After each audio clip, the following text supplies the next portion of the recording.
What's up, everybody? How's it going? So I'm pretty sure this Outbreak event is over right now, but I'm not done, chat. I didn't exactly get enough time to finish this, so here we are, back at it again. I need a Sandshrew and a Vulpix. I put Sandshrew in the title, but I also do in fact need a Vulpix, which I'm not really looking forward to. I don't know. Some of you guys last time said it was easy to look at the eyes, but I don't know. We'll see. Shiny hunting in a fan game, that's fun. I got a shiny Tentacool in Pokemon Fool's Gold once. That was fun. But, yeah. My living dex, my shiny living dex is, this is, like, there's no better time to grab Sandshrew and Vulpix, so... Even with, the fact that it's not raised shiny odds, which, again, is actually pretty lame, but, you know. Oh my gosh, Sandshrew over here is so weird. Yeah, I can't go online. And in fact, chat, would you actually believe it? They announced another Outbreak event. Back-to-back Outbreak events. For the ghosties. We have a spooky Outbreak event this week, so that'll be fun. I think it's this week. Correct me if I'm wrong. Yeah, it's not... Mischievous I need. I'm excited about Mischievous, mostly. Okay, let's just go over here. Is it next week? Okay. Just as well. I keep thinking it's the last week in October, and it's not.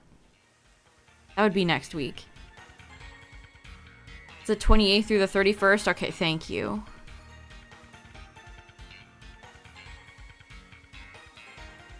Video capture device. Windowed mode. Okay, I have to bring up window mode whenever I shiny hunt in Scarlet Violet so I can see what the frick I'm doing. Look at this nerd. Bombastic side-eye.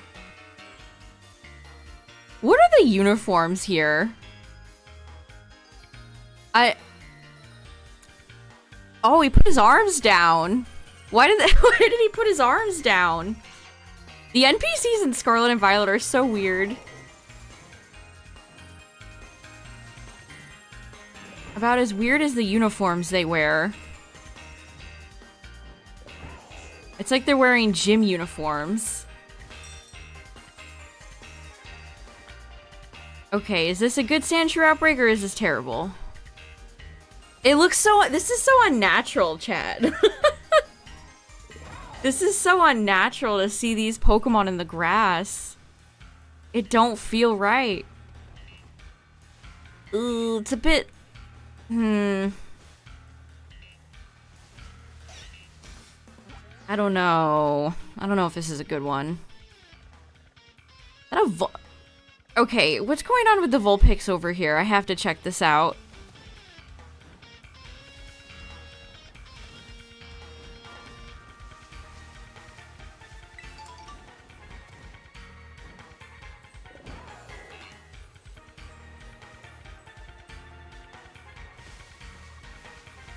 Okay, so the outbreak almost made them look like they were in the water, which would have been very funny.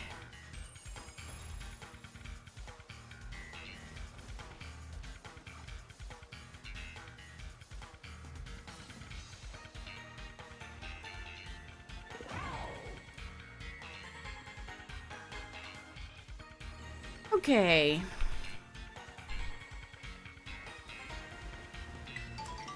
Oh, hey, thanks. I never remember my affiliate. I have it too. That's so funny.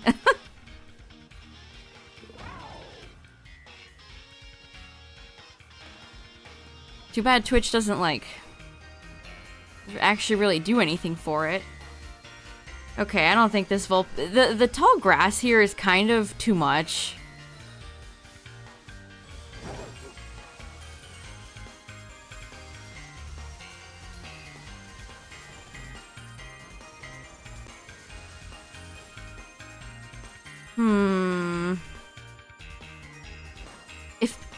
If this wasn't 2 levels... Actually, can I get away with just being over here?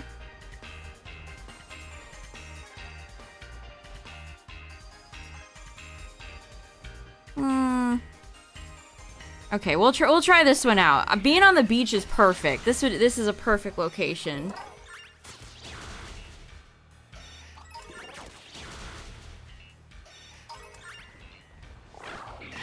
Sandshrew claws. The items that you find off of Pokemon are so... You're always picking up like claws and teeth. Teeth make more sense than claws, I guess. Oh, hey. It's Crabrawler. So, chat, we have a few, I guess, mildly interesting things that have come out lately.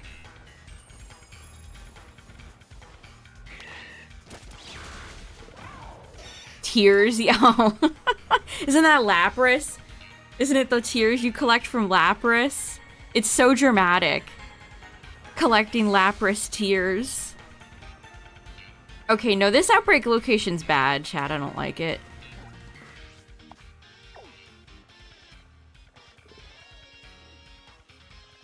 Okay, I want to get Sandshrew. Oh, man. The location I had before was perfect. You hate to see it. Oh yeah, the rodeo game. I cannot believe that they were going to make a Pokemon WarioWare game and they canceled it.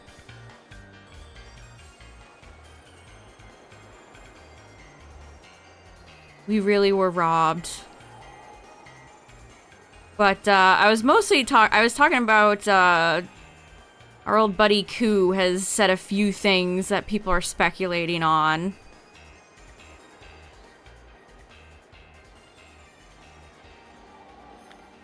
The rodeo game actually looked pretty cool because it heavily featured Garchomp. I'm not biased, but like, I totally am. And Garchomp looked awesome. And Electivire, the footage of Electivire. So if you don't know, chat, I mean, I don't know how you don't know about the leak at this point, but it's pretty much at the end.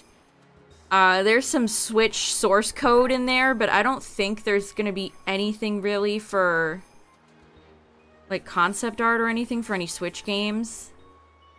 Switch games meaning, like, BDSP, Let's Go, etc.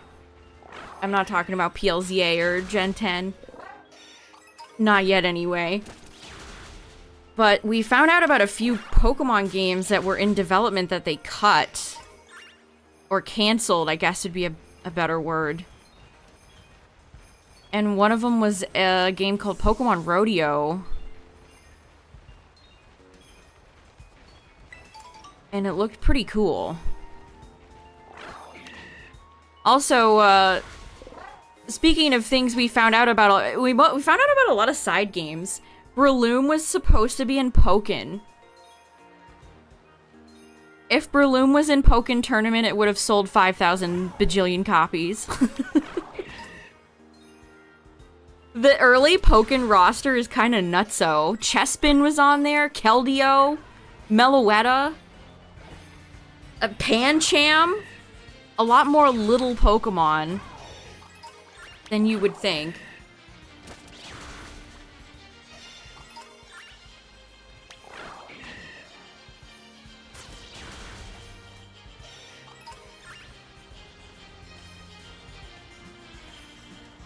But there was also a Pokemon WarioWare-esque game. And I mean by, like, it literally just looked like WarioWare.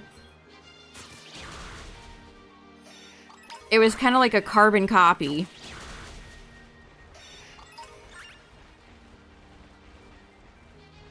But they canceled. I think it was supposed to be a mobile game.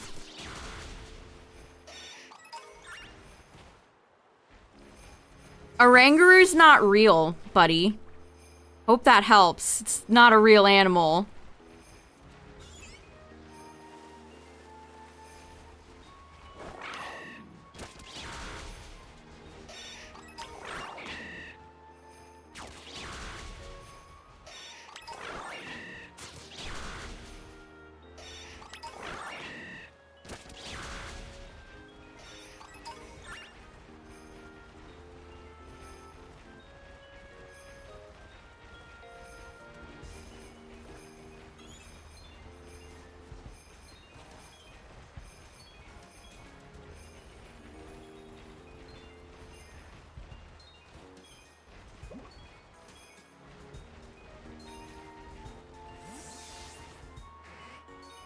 Who would have thought?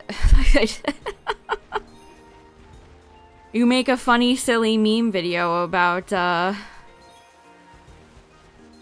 Gosh, when did I... You know what? Never mind. It's not even worth bringing up.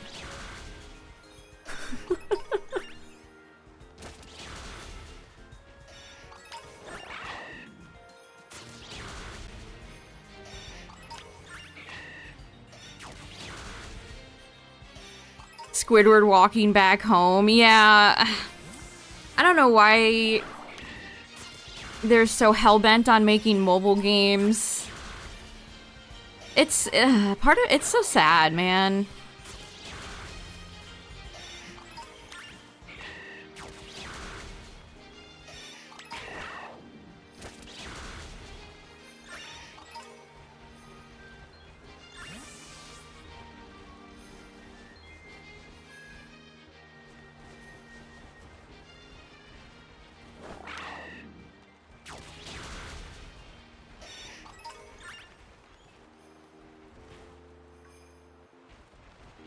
Of a premium version yeah, normal shrub, absolutely.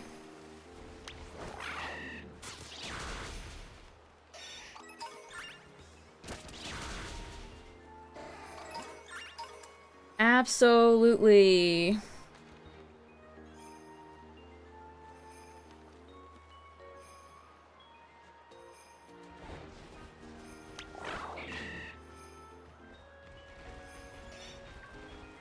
I don't know, I don't really play any mobile games. I'm just not a mobile gamer.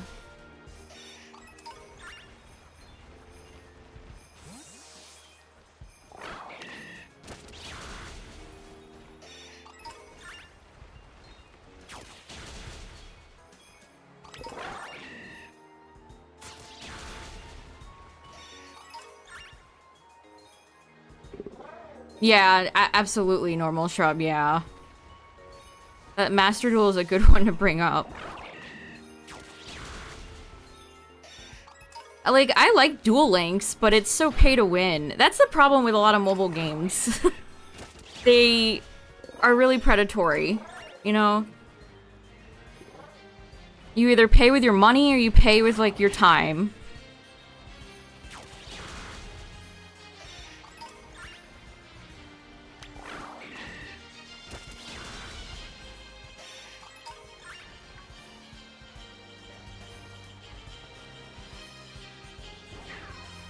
It's alright, Mush. I can't believe Breloom was cut from Pokken Tournament.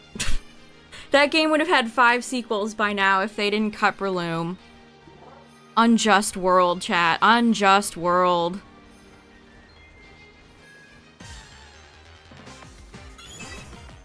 I almost thought... Wow. I almost thought this horsey was underwater.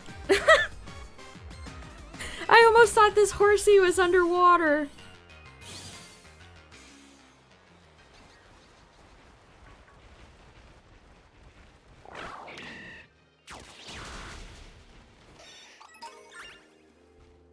Magic the Gathering Arena price gouge you out of being free to play, and Master Duel has a nice craft system where Duel Links doesn't. Yeah, Duel Links is just unplayable at this point. I have not opened Duel Links in like years.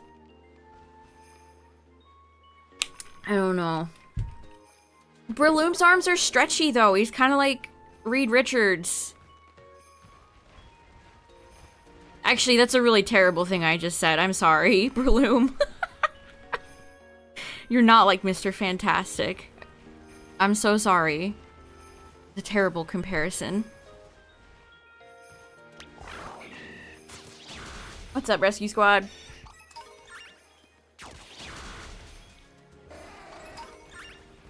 Yeah, chat, I'm just, I need one more Sandshrew and I need an Alolan Vulpix for my living dex.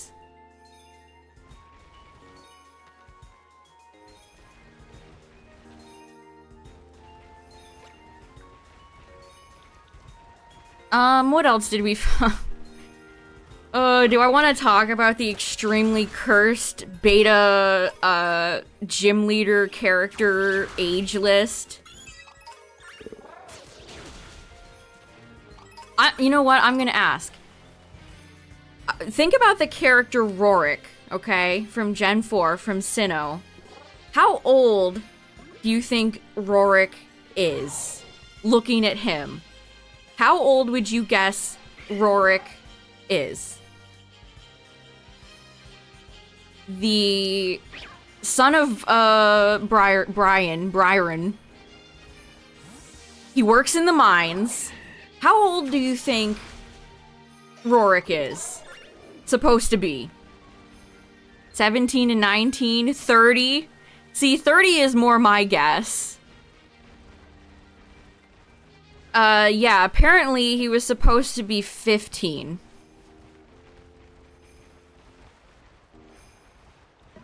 Chad, I don't recognize this. This is incorrect. You know what? I'm gonna go over the list because it had me like raising my eyebrows multiple times. Let me find it. I'm gonna put it on screen. And there's a lot of them in here. Okay, that's Gen 5. Now, of course, reminder, this is beta ages. This is probably before a lot of characters were really carved out.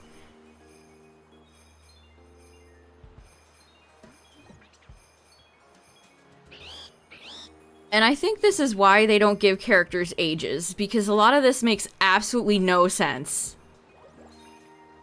A lot of this makes so little sense that I'm beside myself. Okay, I'm trying to find the Gen 4 one. Ethan, Lyra, Thornton. Ugh, Looker is on here. I didn't want to know how old Looker was. You know what? I'll just go in order that this person has these posted. These are so cursed. These are so cursed. Okay, let's review. These are... You know what? These are actually a nightmare. Okay. Let's go over. So, Benga. I barely even remember who that character is.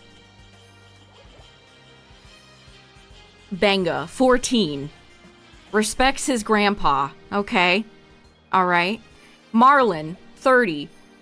He loves to live by the water and is friends with any and everyone. Okay. Viola, 18. No. No. Viola's not 18. In no universe is Viola 18. Also, her personal camera is an antique given to her by her dad. She has a DSLR. She has a DSLR. Is her, like, Nikon D500 a hand-me-down from her dad? No. I reject the Viola one. That is, like, a 26-year-old. Or even 30. Viola could be 35, not 18. Also, she is 100% holding a DSLR camera and not an antique. That was the first one where I was like, no. Grant, 22. Fine. Has a lot of female fans, but think they are a nuisance. Okay, Grant. Anyway, Karina, 14. Sure, I guess. Look at all this. A celebrity in the Kalos region. Why is a 14-year-old a celebrity? Is she Jojo Siwa? Has a chipped tooth that she takes great pride in. Oh my gosh, Karina is the most bland character in existence. You could give me like 5 more paragraphs of this and she would still be the most bland character in existence. Okay, Ramos. Let's talk about Ramos, chat. Everyone's favorite character. He's 65. Sure, yeah, Marnie too. Marnie's design is cute. I like her character design. At least Marnie has some cohesion with herself, her design, and her Pokemon. Karina has none. Karina doesn't look like Lucario. She doesn't look like a fighting type. Like, she's terrible. So, get a load of Ramos's description. Lived in the forest for 40 years. Met AZ's Floette when he was a child. So he takes care of the flowers in the gym to hoping to meet it again. Are you... Would you really care about a Floette that's slightly a different color? Ramos, buddy. I don't know about that one. Seems like a stretch. But sure. Yeah, I guess it does at least tie into the lore. Yeah, pretend shiny hunting. That is what it is. Okay, Valerie, she's 20. I think a little young, but okay. She's originally from the Johto region. Is there anything in the game that indicates that she's from Johto? Every generation, they like to have one gym leader that's just from another region. Have you noticed that? Every gen, they do this now. She's been surrounded by fairy types all her life. Moved to Kalos to become a fashion designer. Sure. Sure.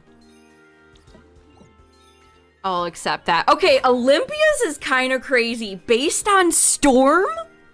From the Fox X-Men series. Is that why Olympia serves so much? I see it. I absolutely see it. That's kind of sick. That's actually pretty sick. Age, gender, and ethnicity are ambiguous. That definitely changed. I mean, I guess her age is ambiguous.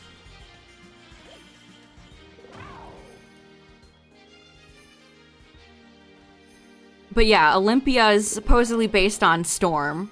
Which, great choice, by the way. One of the best X-Men characters. Whoever decided... Somebody on Game Freak is a big Marvel fan. There was an image in the beta, in the leak from Pokken, and they just straight up based Machamp's muscles and model after the Hulk. There's just a picture of the Hulk in there as a reference picture. So somebody likes Marvel over there. Okay, Clement, 12. Does Clement strike you guys as 12? I don't know, maybe like 14? 12 is very young. Comes from a family that owns a traveling amusement park. What a weird... One of the attractions were converted into Prism Tower. What an oddly specific thing. Mother passed away after Bonnie was born when Clement was 4. Jeez. That almost sounds like a Robin reference. Traveling amusement park. And then Wolfric is 45. Used to be in an expedition team that took care of Pokemon in polar regions. I guess that's mildly interesting. They got... Pokemon loves child labor. Pokemon is a huge fan of child labor. Okay, so there's Gen 6. What's up, Benny? Okay, no, wait. There's more Gen 6. Oh, man. Get a load of Dianthus. Dianthus is so funny. Wilkstorm. 35. Descended from famous knights. Yeah, no kidding. Only wears suit of armor during Pokemon battles. Is very popular with women. Would he be? I'm surprised Malva's is so sparse. I thought Malva's would give us like something spicy or interesting about her, but no. She's 33. Okay. This is just stuff we already knew about her. Drasna's only 40. I would have figured Drasna would be like 65. She kind of aged like terribly. I like Drasna. I'm sorry. I didn't mean to insult Drasna. Cybold. Cybold's the most boring Elite Four member from Gen 6, right? He's the most boring one. He's just a chef. Lysander and Sycamore are among the few people he's personally eaten with. And then Diantha, 20? I don't know about that one. Created to be a character that can stand alongside Cynthia's popularity. Always travels with her manager. That actually would have been a fun detail if she had a manager in the game. Because she's just by herself roaming the streets when she's some, like, big celebrity. It doesn't make any sense. Her having a manager would have actually been more interesting to her character if she had a manager. Because she just feels like every other NPC. She doesn't feel like a celebrity. She's just a lady. She also doesn't feel 20 years old. She has grandma energy. She does not feel 20. Okay, so that's the end of Gen 6. Okay, this one is just, I guess, some Gen 4. Ethan likes to wear his hat backwards. Big into history and sports. Cool. Has a collection of hair clips. Loves the countryside, but wants to live in the city. Okay. Thornton is 14? No. No, Pokemon Thornton. Thornton's supposed to be a kid? What? See, this is what I mean, Chad. I don't accept this. Thornton has like a tie. He's wearing a dress shirt and a tie. That's not a 14-year-old.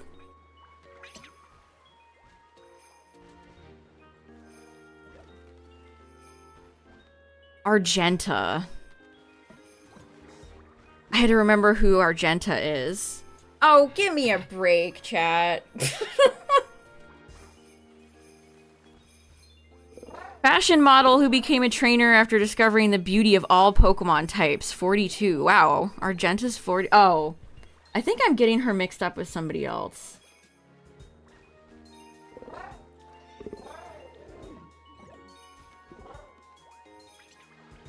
Oh, Argenta's the purple-haired one. I was thinking of Dahlia. Okay.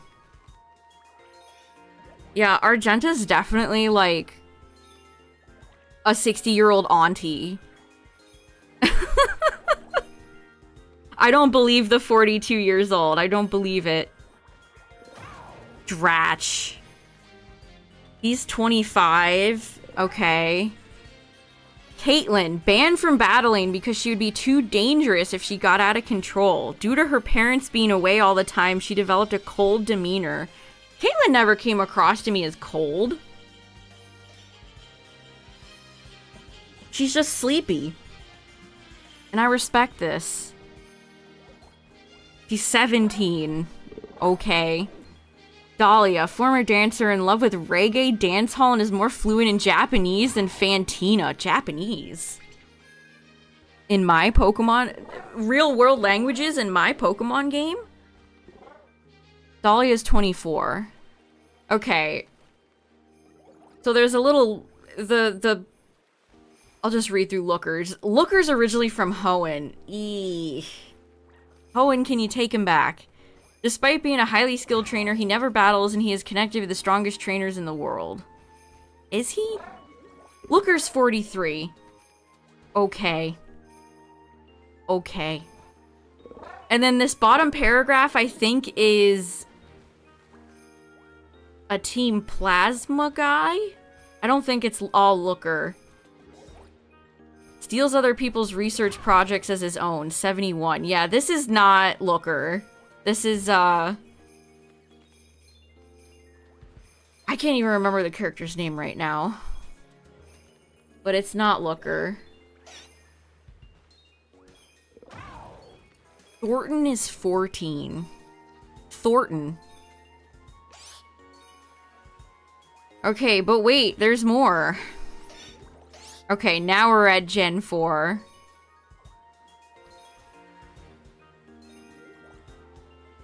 Loves bug-type Pokemon more than anyone else. Aaron. Aaron's 19. Okay. Charon. I'll be honest, chat. I'd have to look. Who the heck is this?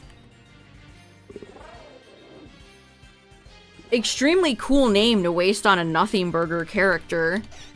You're using the ferryman from like Greek mythology on this little weird balding Team Galactic guy.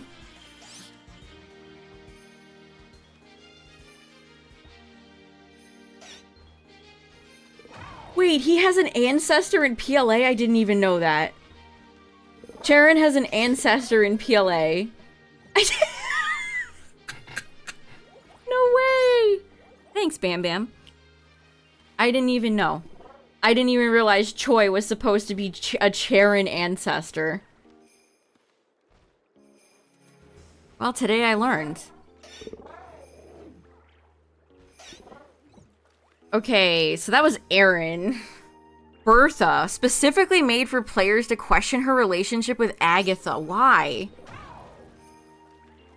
That's so uninteresting. She's just like ground type Agatha clone. Okay, she's 56. Sure, I guess. Yeah, has anybody at Game Freak met an older woman? I'm starting to think they haven't. Flint can get so hype in battles that he ends up burning out and can't talk for a while. Flint gets overstimulated, chat. Flint gets a little bit overstimmied. He's in his early 20s, okay. Lucian. His only purpose is solely test a challenger strong enough to take on the champion. Well, yeah. He's an Elite Four member. It's self-explanatory. They didn't think of anything for Lucian. They couldn't think of anything. Early 30s. Cynthia is 28. I'm surprised they resisted the temptation to make her like 18. She likes to wear black clothes that don't stain easily. Okay. You might think Cynthia would want to wear black because of an aesthetic choice, but she just is a really messy eater and spills. She should invest in a Tide pen. Okay, here's the one that made me roll my eyes the most. Rorik is not 15. I guess the children really do yearn for the mines. I refuse to believe Rorik is 15. I just refuse. I refuse to believe it. Gardenia is 18. Okay. Crasher Wake is 37. He's not a real pro wrestler. Maylene is 10. Ew. Don't love that one. From a poor family. Thanks for specifically saying that she's from a poor family. Is that why she can't afford shoes? Is that why her dogs are out? Fantina is 32. Grew up watching scary movies. Okay. Fantina, my queen. Cadence is 16. Still in high school. Ugh, stop employing so many children. Byron is 51. Takes interest in main character because they are close to the age of his son, Rorik. No way. Volkner's 24. That makes a lot of sense. Volkner being 24 is fine. I have no problems with that one.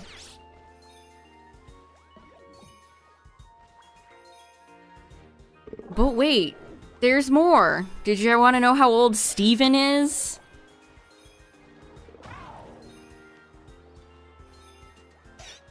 Because I have the information right here. Okay, so Steven is 25. I feel like Steven should be 30. Yeah, Maylene being 10 is just like deeply unpleasant. I mean, it would still be deeply unpleasant if she was only 14, but that's 1 year older than Poppy, chat. Poppy is supposed to be 9. Look at the character of Maylene versus Poppy. A 9 versus a 10-year-old. Has anybody at Game Freak seen any children lately?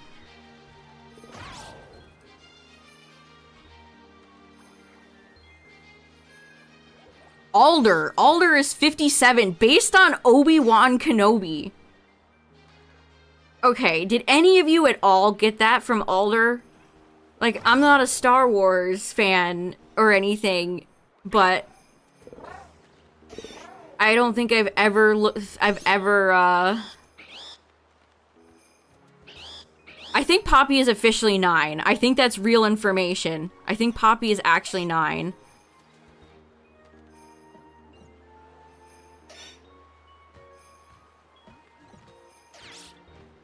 But yeah, Alder is supposedly based off of Obi-Wan Kenobi. That's okay. Then who's his Anakin? Marshall used to be an underground street fighter, famous all over the world. Lost to Alder, became his apprentice. Okay, so Marshall being Alder's apprentice is kind of interesting.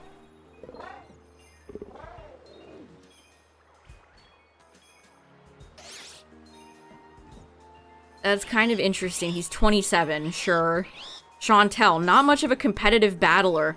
But Chantel, ma'am, you're an Elite Four member. What do you mean you're not much of a competitive battler? That's your job. Currently writing a love story between people and Pokemon. Oh my god.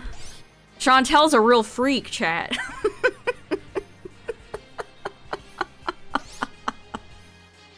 Chantel's a real freak. She's also 18. No, Chantel's not 18. I would never look at the character of Chantel and think she's 18. That's very weird. Grimsley used to be a dealer at a casino and has a strong opinion on luck. That's cool. Grimsley has always been that guy. Yes, these are beta character bios from Game Freak that we're reading right now. That's actually cool. Grimsley's just a cool guy, man. He's just a cool guy. He's 27. Sure. I mean, Grimsley in Sun and Moon is not 27. Grimsley in Sun and Moon is like 38. So I mean, maybe I don't know about his age, but Grimsley's just, I love him. He's one of my favorite E4 members. Caitlyn. Okay, Caitlyn aged up. Caitlyn was I think 18, and now she's in her mid-20s. Also doesn't say anything about her parents or anything. Caitlyn is just Caitlyn. Okay, Silent is the oldest and has never been out of the city. What? They're supposed to be 14? I don't know. Yeah, Grimsley definitely seems like 30s, at least. Lenora. Okay, the half African, half British thing we already knew. We already knew all that. There's no age listed for her here. Berg has a younger sister. Berg does not seem 21. Yeah, the restaurant trio I always thought were like very late teens, early 20s. I know Silent travels with Ash, so I guess would it be, yeah, everybody looks older. Berg definitely does not strike me as being 21. Elisa became a gym leader because all her pent-up stress from modeling and being a teenager led her to becoming very powerful. 15! No, time out. Flag on the play. No. Elisa's not 15. Oh yeah, it says Lenora's 35. Sorry, I had it cut off. This is a big document, chat. Let me crop it a little bit. Elisa's not 15. No. I'm actively rejecting this. At least, yeah, she should be 24, 25. I had the same thought, Cacturn. 15 is... No. Okay, Clay. Born into a poor... Why? Game Freak loves poor families. From a foreign country. He came to Unova to build up a conglomerate. Only a gym leader due to a work contract. So how does that work? Lenora's father used to work for his company. He's 55. Skyla, family made up of immigrants, so she speaks with an accent different to other people in Unova, 18.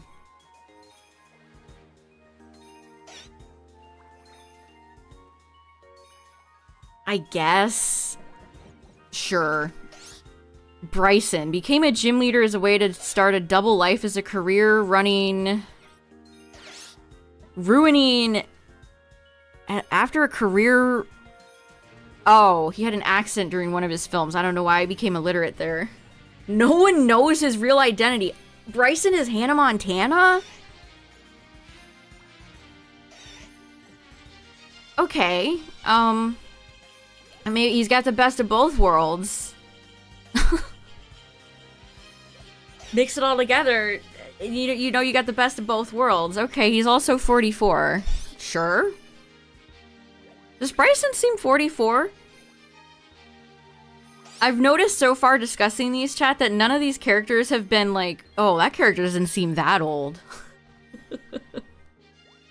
Iris, Egyptian descent. That's kind of interesting. She's born the same day as her partner Axew, and they act like siblings. Although she's a gym leader, she really wants to become a Pokemon breeder in the future. She's 10. Okay. I don't... Iris's bio is fine.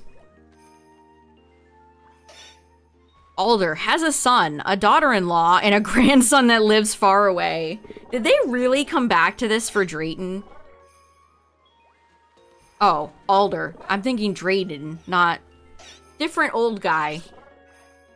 Comes from a prestigious family... Oh, the grandson being Benga. Comes from a prestigious family as a world champion in the wrestling world. What? He's 69. Nice. He's a... That doesn't make any sense. But yeah, chat, I think that's all of the beta bios. I think I went through them all. The craziest one to me is that Rorik is supposedly 15. I just don't believe that. I don't believe it, chat. I don't. I refuse to believe. I refuse to believe that is real.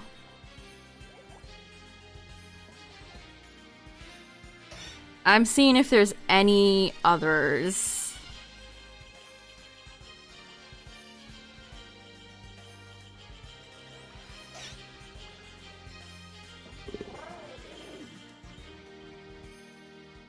Oh, should I talk about the Pokemon that people are speculating is gonna get a Mega Evolution based off of Ku's tweet? So Ku has been tweeting out some riddles, because of course. And so people think that his riddle means Crawdaunt.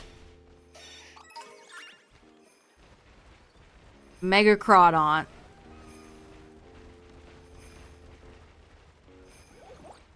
Is this, are we yaying or are we naying? Out of all the Gen 3 Pokemon, I wouldn't have guessed Crawdaunt right off the bat.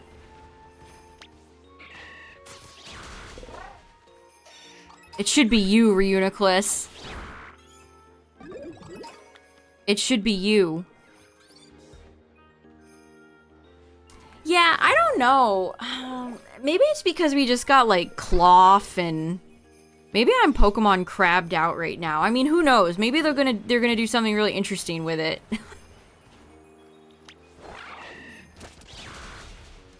But... so basically how people deduced it is that Ku tweeted out something where people figured out that it means rogue, which I think is Crawdaunt's classification in the Pokedex entry. But guess who also has a classification like that? Zarude. If Mega Zarude happens, I would scream. But no, I think he's talking about Crawdaunt. I don't think Zarude makes any sense.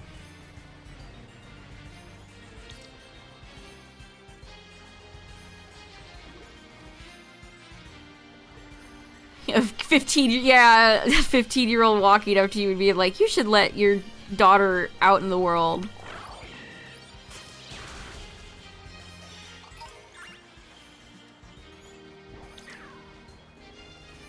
Not touching ZA, real, valid.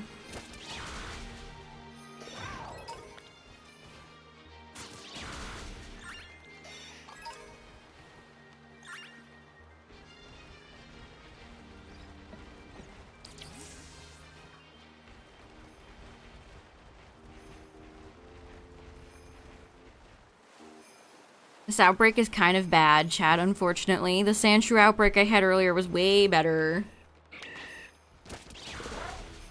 No more mythicals or legendaries have megas. Honestly, I completely agree with you.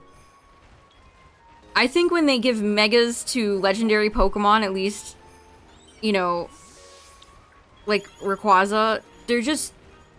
it's too much.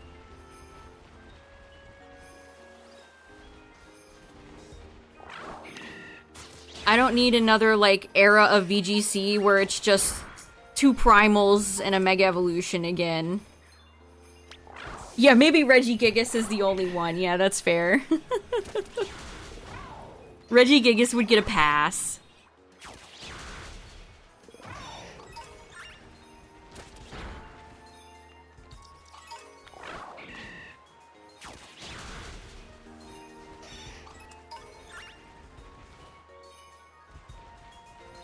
In no universe is Rorik 15, man. I just refuse to accept this.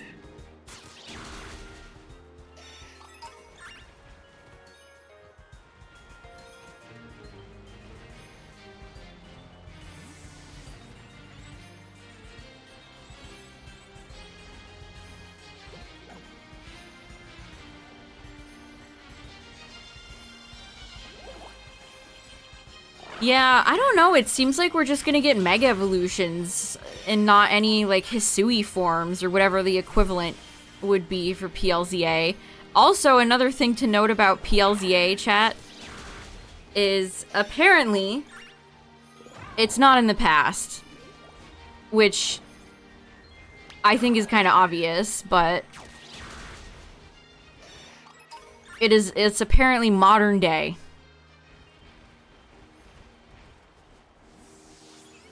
Because I think Chat, do you remember the Pokemon character Mabel? If you do, that's genuinely crazy. Apparently Mabel is coming back. I guess I'll tell you if you don't remember who she is, because I can't blame you for not remembering, but she's a Team Flare admin. She has blue hair.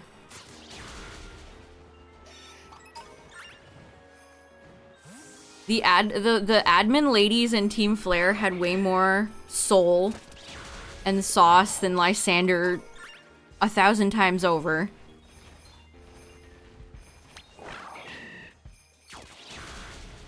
Yeah, just make Byron look like weirder.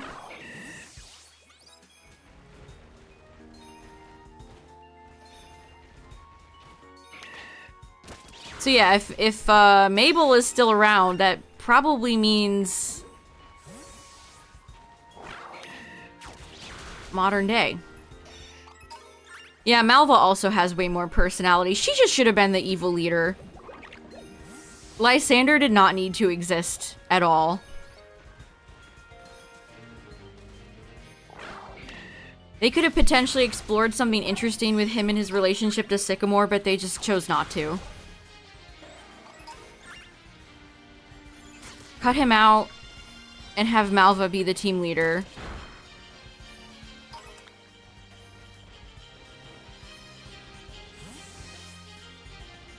A single drop of sauce. I'll never get over the Gen 6 Elite Four only using 4 Pokemon. I think that's a jailable offense. It's so criminal.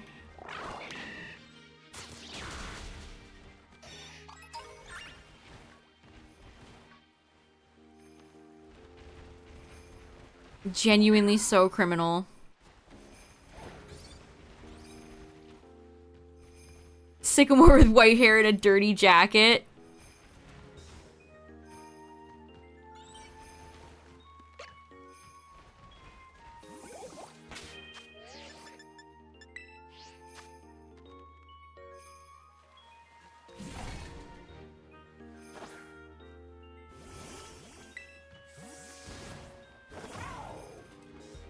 Yeah, Malva was the, she's a news reporter, an Elite Four member, and a member of Team Flare. Like, she's a busy lady.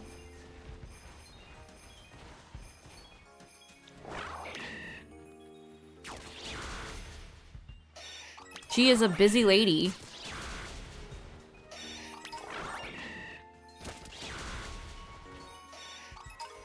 Okay, we're good.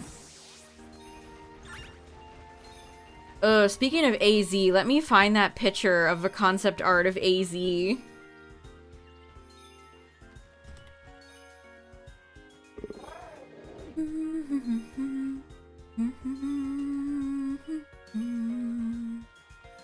I think Nintendo or Pokemon have taken down some images on Twitter.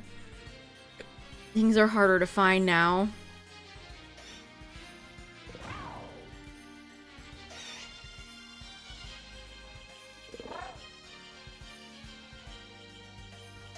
Yeah, it's funny how much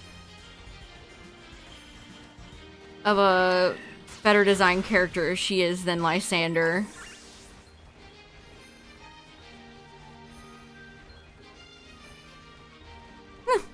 Look at Cubchoo. I'm telling you, chat, they'll put these ice-type Pokemon in every game. Cubchoo is in every game, Snover, Snorunt. Ice-type needs some variety ASAP. Oh yeah, they took down Centro's post about it.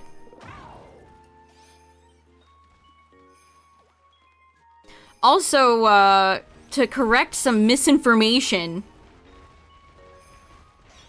Ilka did not make Mario Brotherhood. I know that's random, but doesn't look like they didn't make it. I know I said that on stream before, so let me, for the record, correct that. It was another studio. It wasn't Ilka. Brotherhood. Brothership. I don't care. Game I'm not gonna play.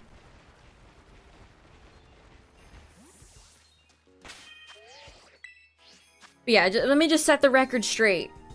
I don't know where that started or where I saw that, but that's... I don't want to spread fake news. Lysander and Malva in a bloody pile. Yeah.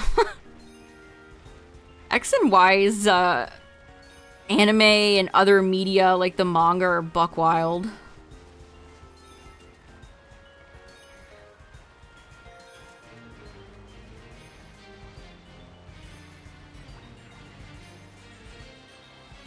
Also, there were not raids planned for X and Y. I think I said that too. Thanks, Centro. Centro posts a lot of misinformation. That was just early concept of super training, not raids.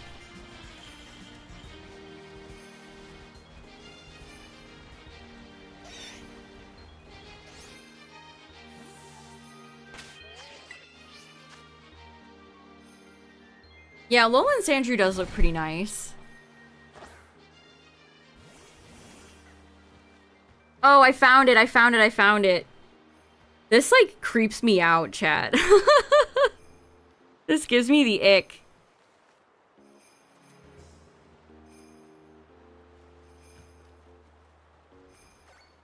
I hate that.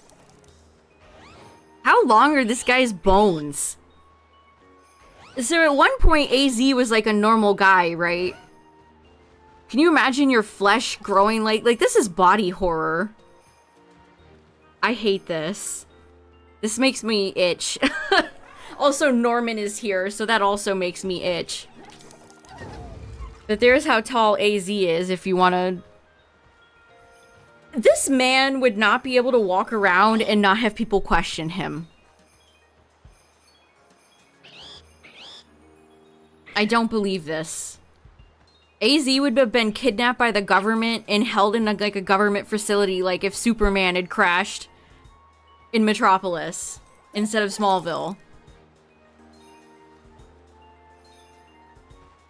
He would not be roaming around spewing cryptic dialogue because he would be in a government facility. Also, who makes his pants? Like, I don't even think NBA players. Like, he needs size 30 shoes. The long legs just...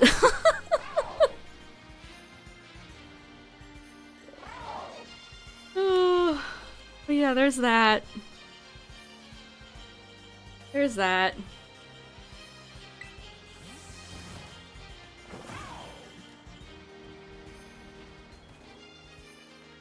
Are you shiny? No. For a second, this delusion looked shiny. One on his crotch.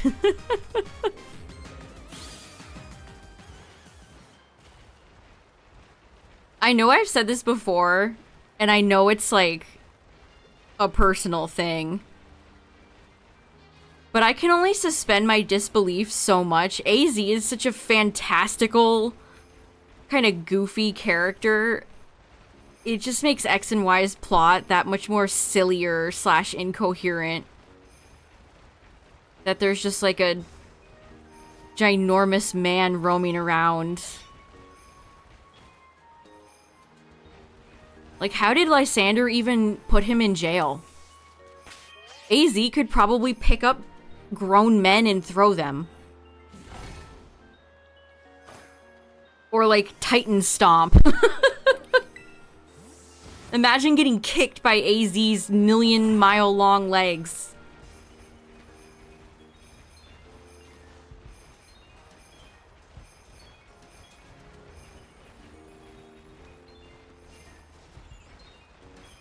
Maybe AZ just went with him because he had nothing better to do. He was like, I'm immortal. I've been here for years. Why not just go and see what's happening?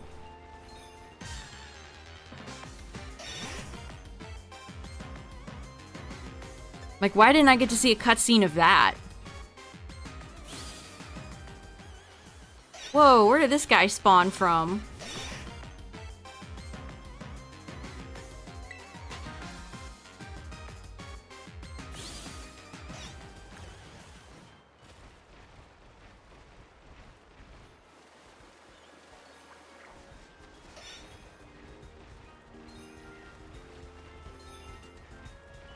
Imagine if AZ gave off, like, radiation. That'd actually be kind of neat.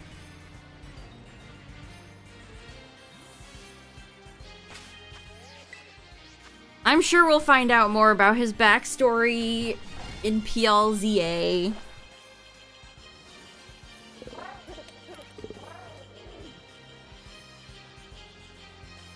I really want to know if Zero Aura is going to be as important as everybody is speculating right now.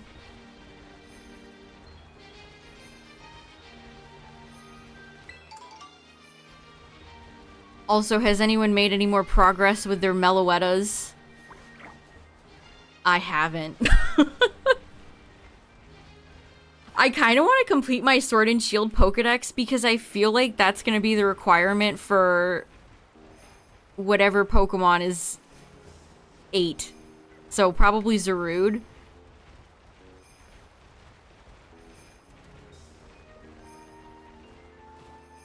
Complete it before they have some stupid requirement that's like only Galar-born Pokemon count.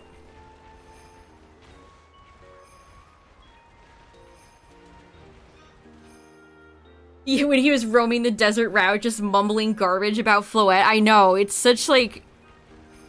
Think of how many years it's been for him. And he's still just like schizo mumbling to himself in a desert.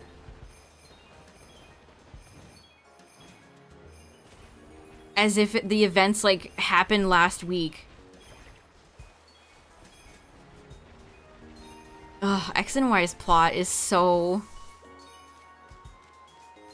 weird. Hopefully I get the shiny. I hope so too, Benny. I need a Alolan Sandshrew, and then I need a Alolan Vulpix, and then I'm done.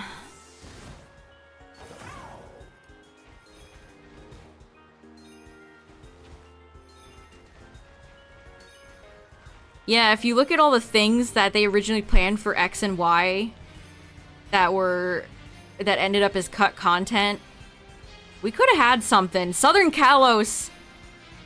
It's crazy that we know Southern Kalos was actually like a real thing that they planned, but cut it. Really a shame that we didn't get to see Mega Jinx either. Like, we know that her data is in the game. We know she was planned, but we don't know what she looked like.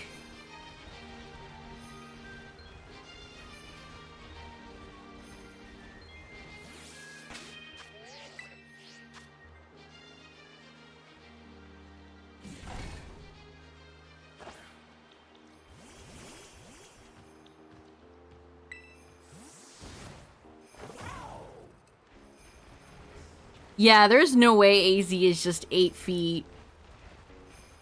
I mean, that concept art I just showed, he looked like he was 15. I don't know, I'm not a schooler. I ain't a schooler.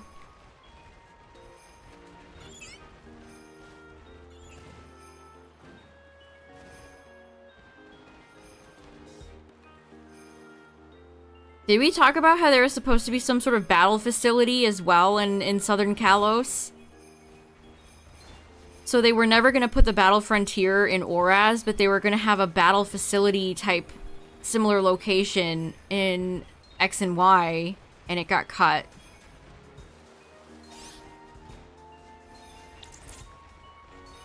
Which, woo lad, what a shame.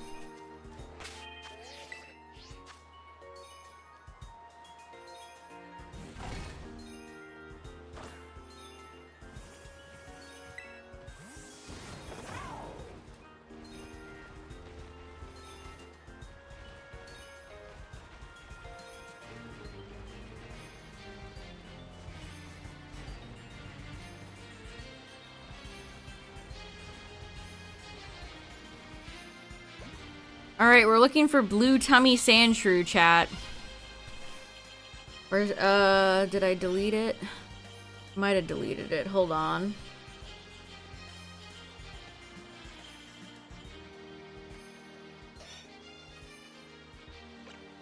Here it is.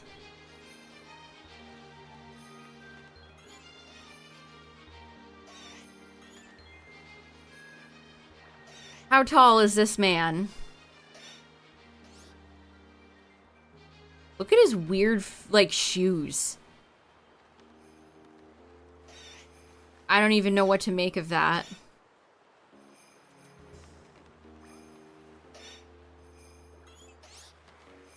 But there's that.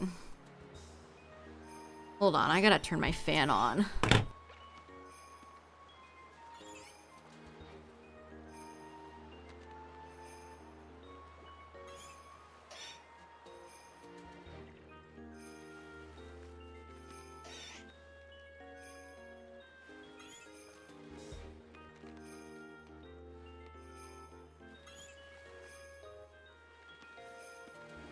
Yeah, how did they have a jail cell big enough for him? You're asking a good question. It's just such a silly character, chat. It's such a weird, goofy character.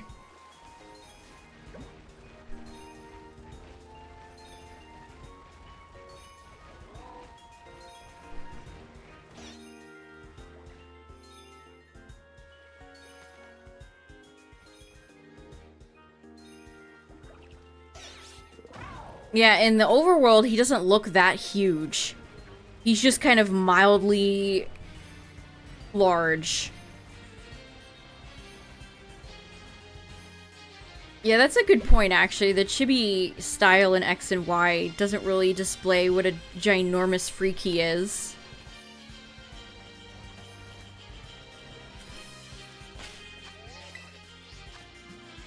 And again, I don't think AZ deserves redemption. How many people in Pokemon did he kill in his war? Thousands? Millions? Should his little Floette come back and we have happy ending? It sure doesn't seem like it. It seems like this man needs to spend time in a big, large gel cell.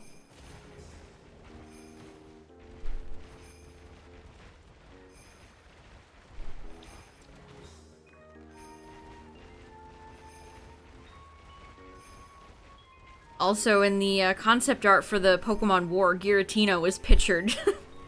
The beta version of the opening had, or of that sequence had Giratina in it. Giratina's a war criminal. I want everybody to know this. Tina is a war criminal.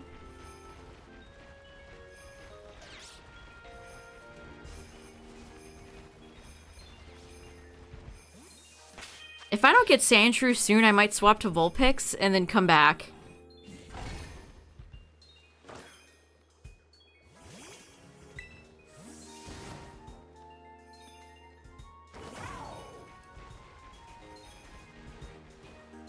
We didn't start the fire.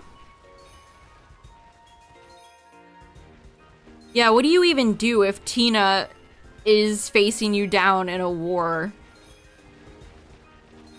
Like, what type of war crime is it to bust out a Giratina?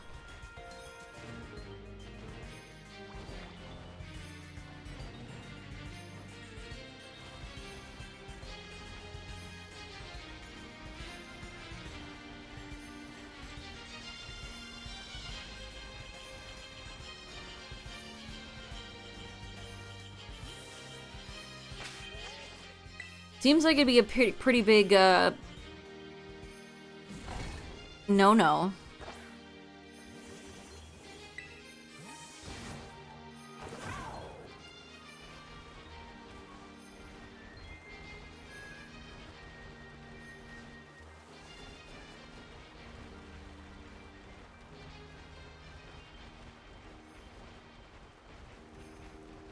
Let's see, was there anything else that came out this weekend that was worth talking about? Well, this is kind of unrelated to anything, chat, but I saw a tweet about this. Next year is Mario's 40th anniversary. What is Nintendo gonna do for Mario's 40th?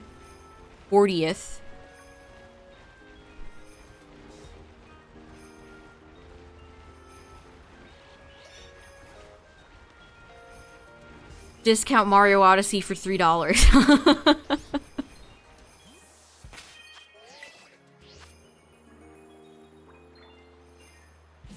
Are we gonna get like a Switch 2 with a special red color?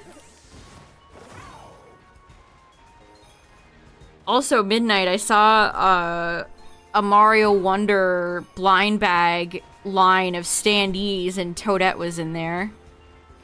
They were actually really cute.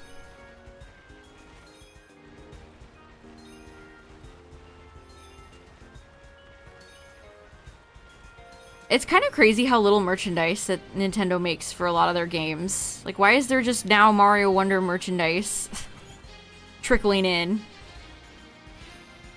Like a year plus later.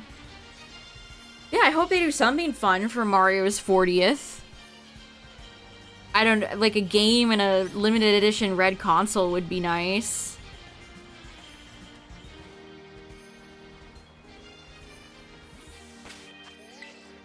My Switch that I'm playing right now is a Mario Odyssey bundled one.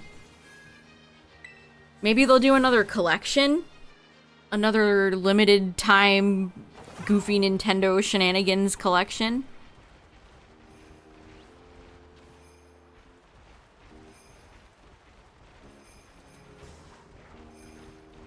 Dang, I'm getting really unlucky. Come on, Sandshrew. I mean, I say I'm getting unlucky. The odds are not boosted.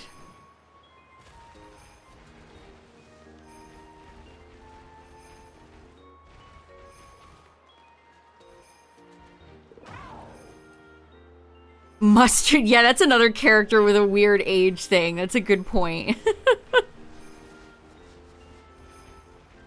Elderly Mustard with his young wife and his little kid who runs the Scam-O-Matic.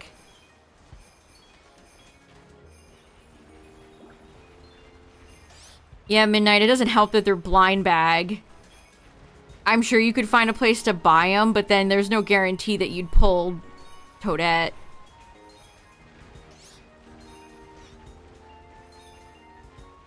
You could always try, though. You could always gamba.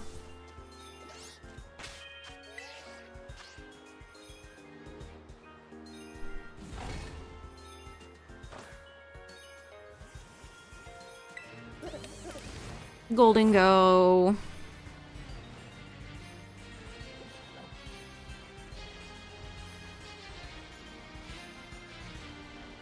Oh no, good luck, Cacturn.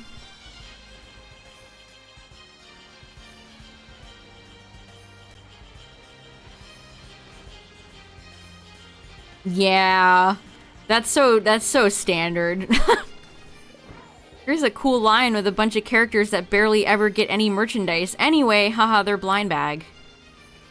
Good luck.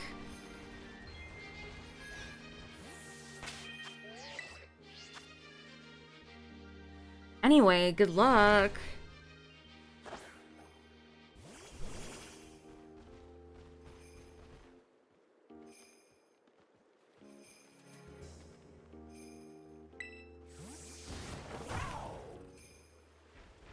Lapras spawning this commonly is upsetting.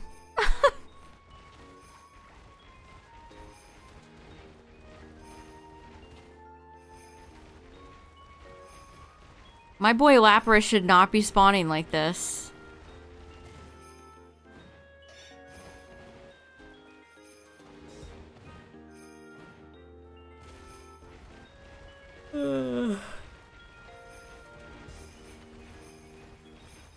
I'm surprised they haven't done, like... Pikmin's gotten a little bit of merchandise lately. It's nothing, like, groundbreaking, but it's better than nothing. What's up, Justin? Thanks. No, you gotta gamba. But think about it. How good would it feel if you actually pulled Toadette? Pulling the chase Toadette.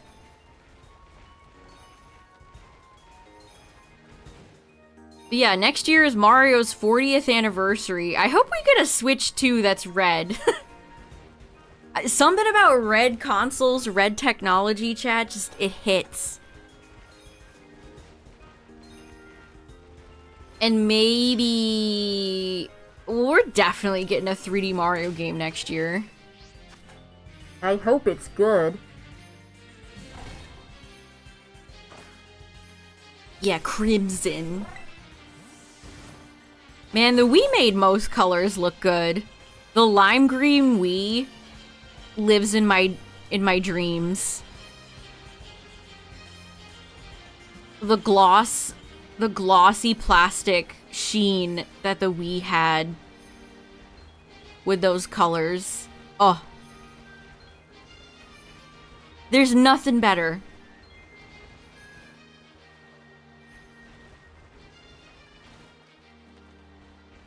But yeah, I guess my predictions are maybe like a limited edition Switch 2, Switch... Are they really gonna release another Switch 1? And then maybe another like Mario collection game? Question mark?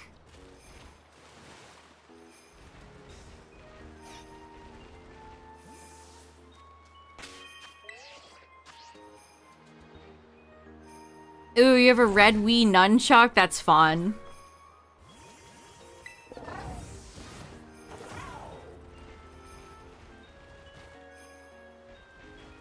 I don't know, I guess I just like the red thing.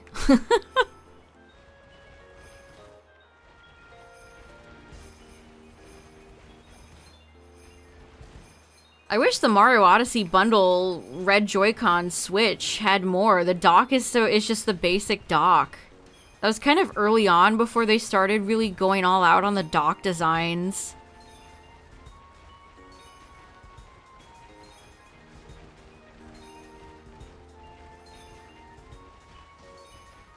There's been a few, like, drawings of the Switch 2 and the Switch 2 dock floating around, but... And I didn't even realize this. I didn't realize that the OLED had a different kickstand. Because I don't have an OLED, and I don't know anybody that has an OLED. That was a today I learned.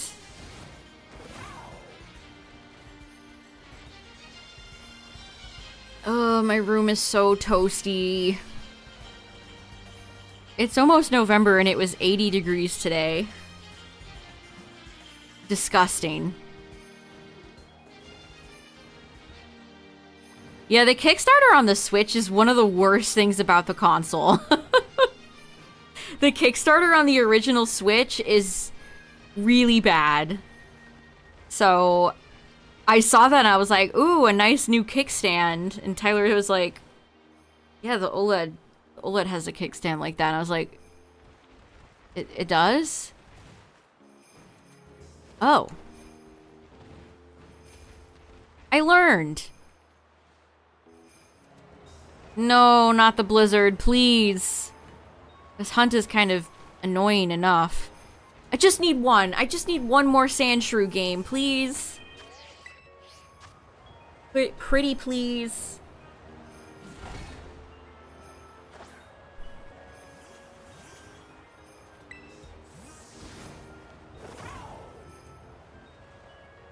Pretty please.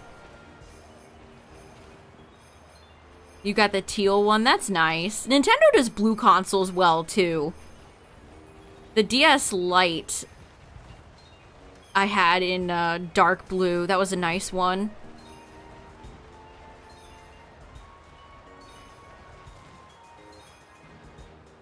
The DS Lite had a lot of really nice colors, actually. Whoops.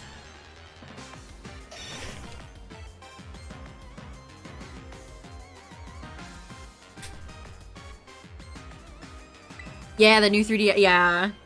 They do blue really well. You have 2 Switches? That's handy for, like, trading Pokemon to yourself.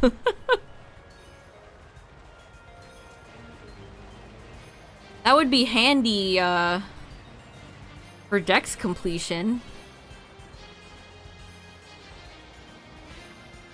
I actually needed Sandshrew and Alolan Sandshrew and Sandslash in my very slow completion for Meloetta, so this event actually kind of worked out.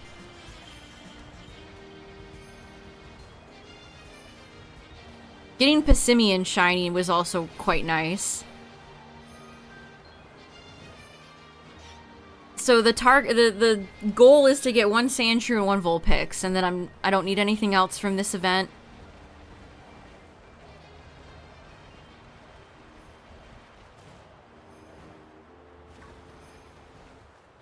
I needed Hisui Quillfish and Overquill.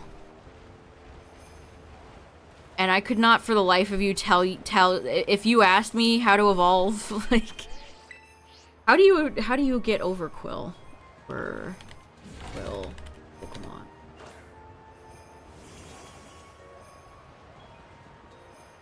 Pokemon? Knowing Barb Barrage.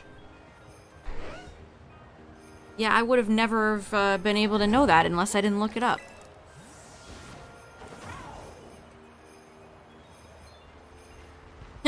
You want to know something funny about Beldum, chat?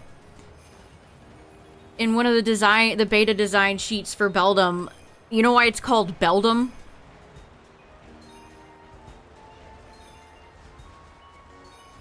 Beldum.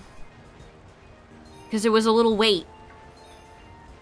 It was a dumbbell.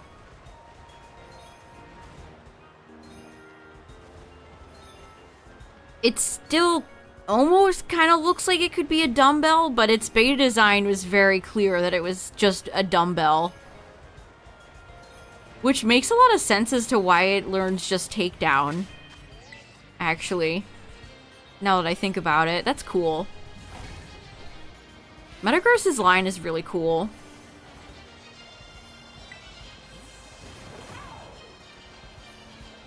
I can't believe Steven is 25.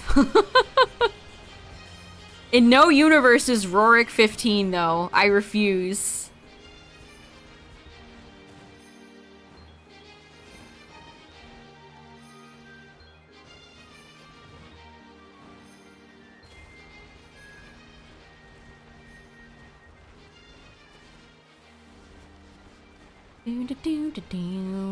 Alright, Bluebelly Sandshrew, where are you at?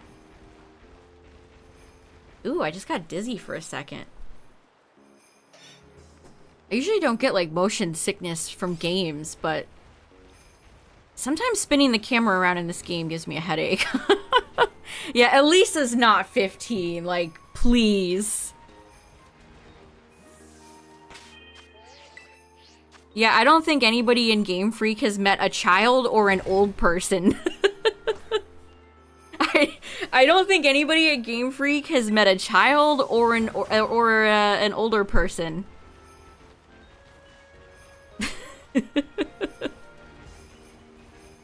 You don't buy Ramos being 65? What do you think Ramos's age should be?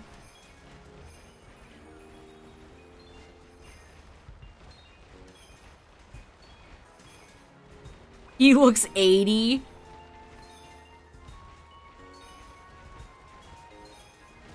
Yeah, I mean, you're right. You're right.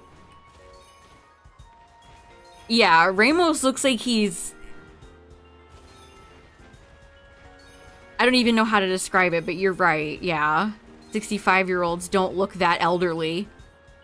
Yeah, he looks elderly. He's a very old-looking guy.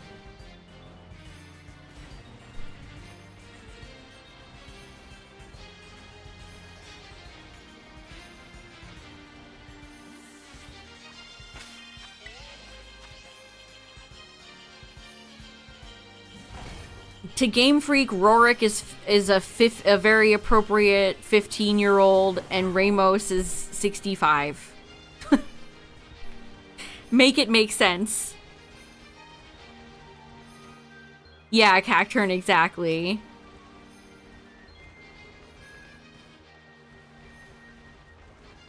I don't know why I read what you just said, Midnight, in like the Lorax voice.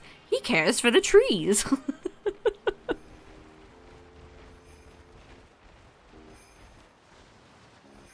Ramos could be the Lorax if he wanted to. Put a little orange suit, orange costume on him. He could be the Lorax. I speak for the trees. I speak for the trees. Ramos is the best character in X and Y. I mean, I get it. I get it. Like,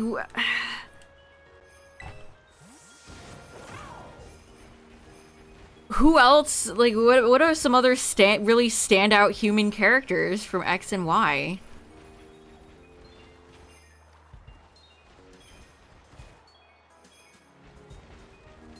What's up, Camel Man? Because he has scissors. I can't believe Olympia's based off of Storm. That makes so much sense. She even has, like, the cape that Storm has.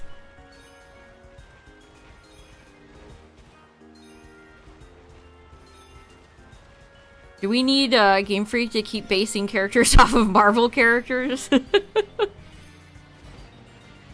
And I think I said this, but in one of the Pokken leaks that we got, next to Machamp is just a picture of the Hulk. They just use the Hulk as a reference image for Machamp's model in Pokken. How it fights.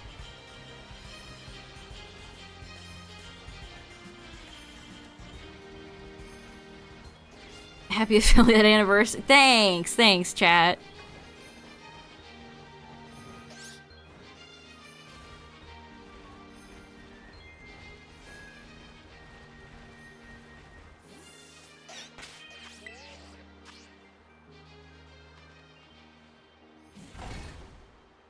Square Bunny and Chespin, nice. Oh yeah, Chespin was originally part of the Pokken roster, chat.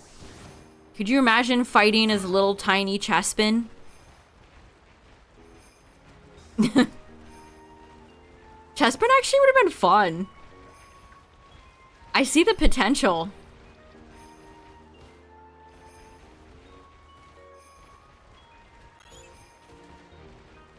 The Hulk and Machamp make a good combo, true.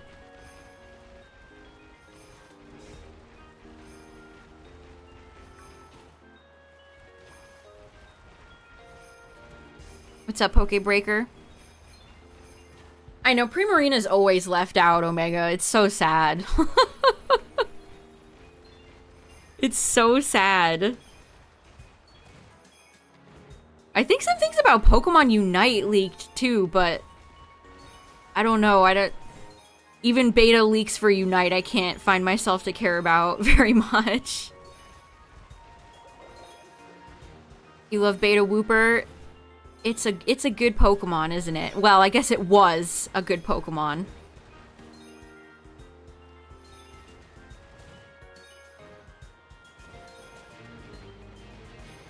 I guess it was. Come on, Sandshrew. I just need one more Sandshrew, please. Liz.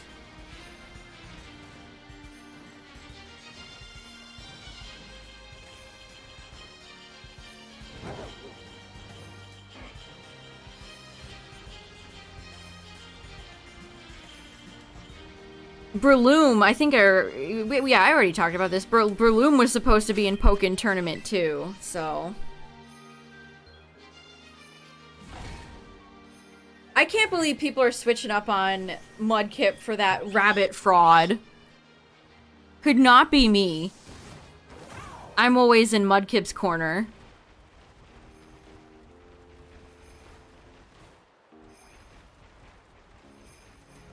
I would never turn my back on Mudkip.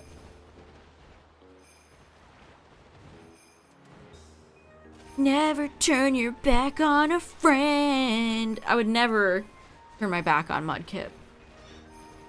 I mean, the rabbit with the inner tube is cute. Don't get me wrong, but I understand why it was cut. I get it. I understand why they cut the rabbit with an inner tube.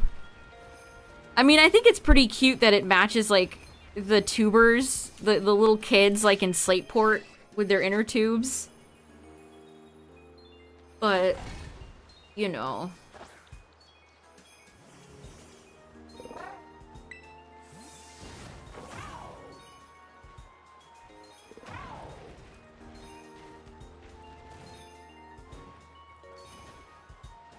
You wish Greninja kept the foam scarf? Yeah. I still can't get over Beta Mega Blastoise and how sick that thing was before they simplified it way down. Like, we really were robbed.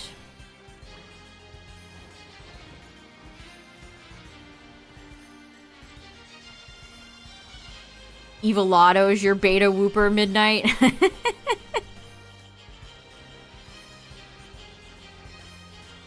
Real, valid.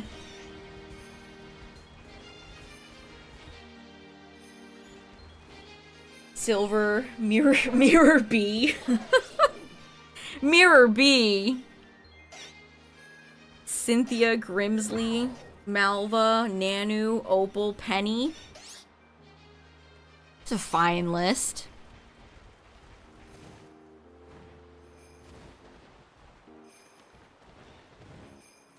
Beta Mega Charizard, it was fairly similar. It had a lot more details. It had a vent in its tail, which was kind of neat, like a fire vent. It looked more like almost like a World of Warcraft dragon. It was a cool design. I understand why they simplified it a little bit. But still. Yeah, it kind of did resemble Volcanion. Oh, nice, Jaded. Congrats.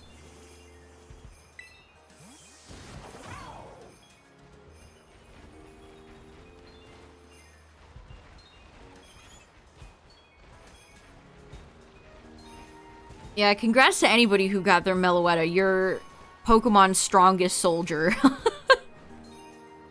When I feel up to it, I will continue on with my slog. And claim it at some point.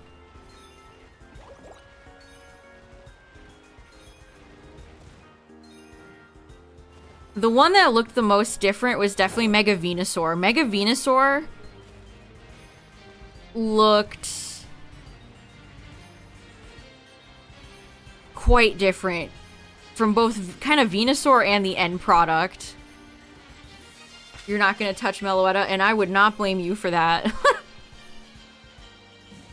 If you don't want to get a Alolan Meloetta, I don't know why I read a Alolan in chat and I said it. I hate when I do that. If you don't want to get Meloetta, you're totally valid.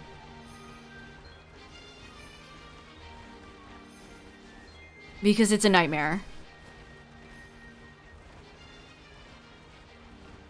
Oh, you had to use a sandwich? Yeah. I just need- man, I hate when I need multiple of a line. So last time I was able to get Sandshrew, one Sandshrew, I got a Morpeko. And I got Passimian. But I need a Alolan Sandslash, so I need another one.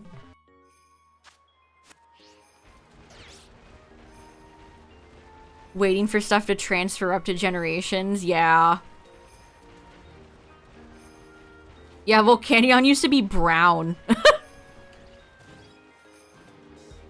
Which is kind of, like, I feel like the red is way more suited for it.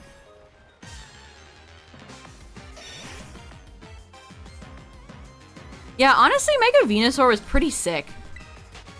The beta versions.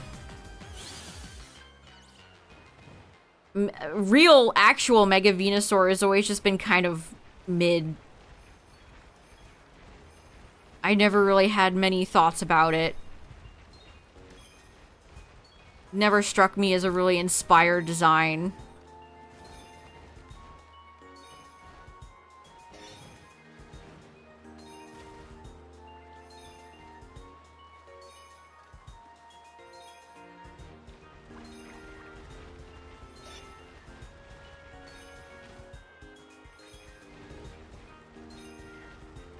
Thankfully, getting Meloetta done will also complete a lot of my Sword and Shield Pokedex.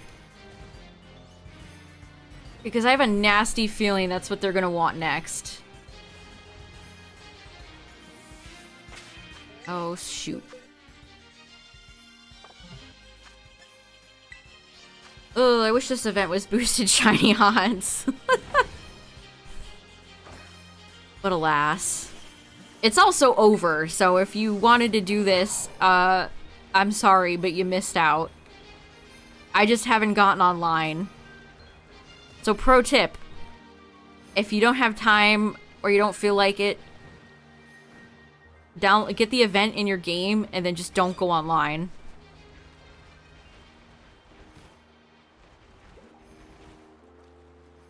Archer? Archer's a fun character.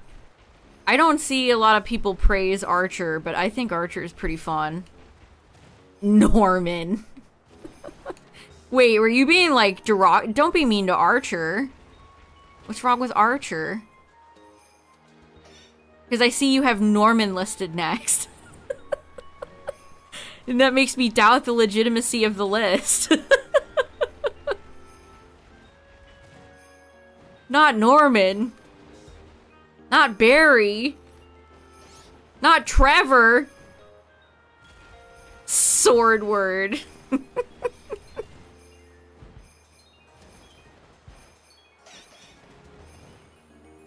You haven't removed the Powerhouse event? That's funny. Yeah, I mean, there's no rules against it. Keep the events as long as your little heart desires.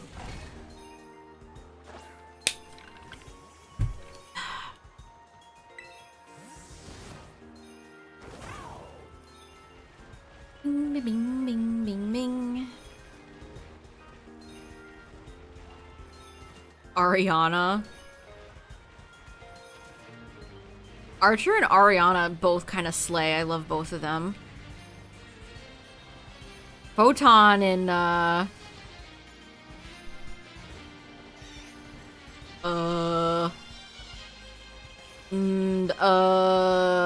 Petrol, thank you, kind of just exist.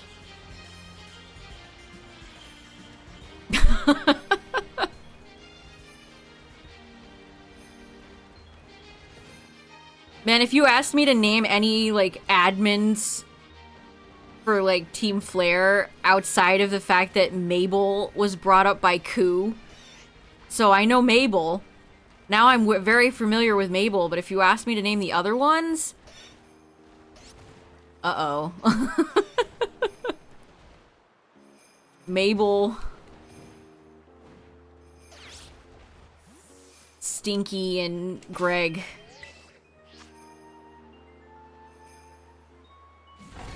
But bald. That's such a funny way to save costs. Well, here's another grunt design. It's the same as the male grunt, but bald. Enlightened character design.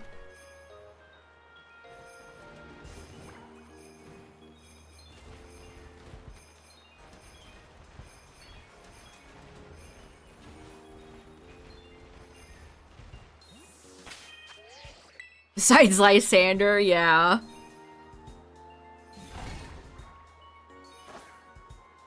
I mean, I wouldn't even blame anybody for forgetting Malva's name, because she's not a character that you really interact with very much in X and Y.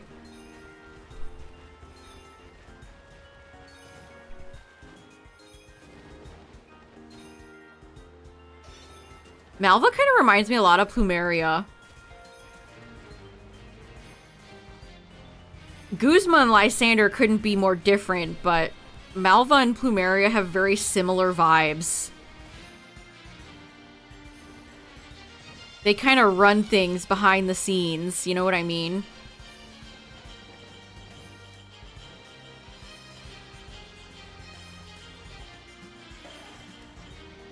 I feel like they would get along. They could be friends.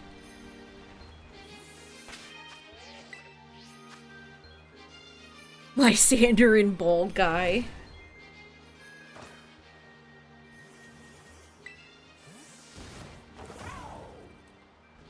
I mean, I'm blanking right now on the James Somerton admin that is in the post game with Emma. Zero sick. I like when Pokemon just has, like, people with normal human names in everyday life, and then you just have somebody like that who just has goofy nonsense name. Or, like, every Pokemon NPC in Coliseum. Colress. Colress. You couldn't have just called him, like, Kevin? Or, like, picked a like a famous scientist name. Actually, you see, Jonathan Colress was a very popular scientist in the 1400s, and you see... Grimsley's a good one, because Grim and Dark type, I think there's like there's some synergy there. There's some real synergy. It sounds like it could be real. Unlike Colress. Bugsy. It helps when they're easy to pronounce. Ultra Megalo- oh my gosh. The wasted potential of Ultra Sun and Ultra Moon. That sounds like a YouTube video essay.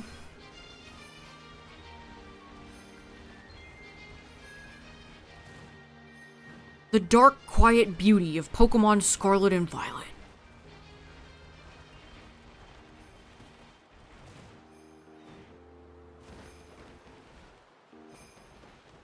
Not to hate on my man Jacob Geller, his videos are great.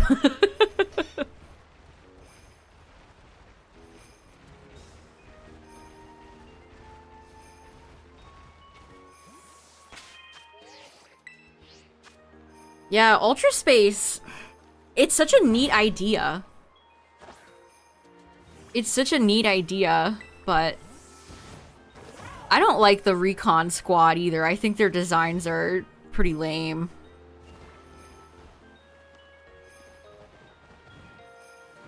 Yeah, it's just an exterior and a rooftop. It's so sad.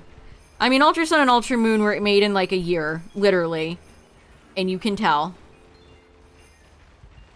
You can very much tell. Even with all the reuse of assets, it ain't no Majora's Mask.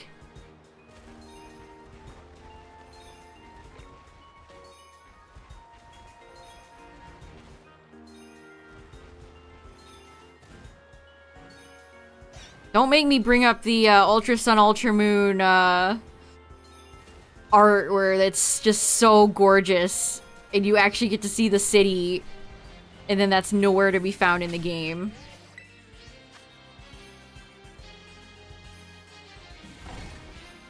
Going up a tower can be memorable. Yeah, absolutely. Ganondorf's castle in Ocarina of Time is a masterclass. The sages forming the Rainbow Bridge. Ganondorf's castle is just oozing in atmosphere. I don't know how the Mad Lads did it. Ocarina's atmosphere is so insane. A lot of modern games wish they could recreate how atmospheric Ocarina feels. Hey! Hey there! This is what I've been waiting for! Yay! Thank goodness. Oh my gosh. This is what I've been waiting for. Thank you, Sandshrew. Oh, perfect. Another one down. I think my last Sandshrew was marked, chat. I think it was a mark I never had before.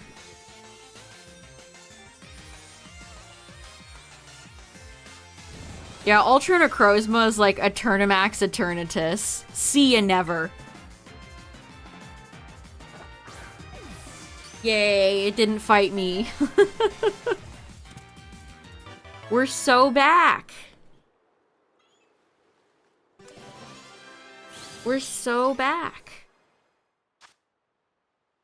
Okay, what mark do you have, friend? Miss Shrew? Ooh, pumped up. Sandshrew the Driven.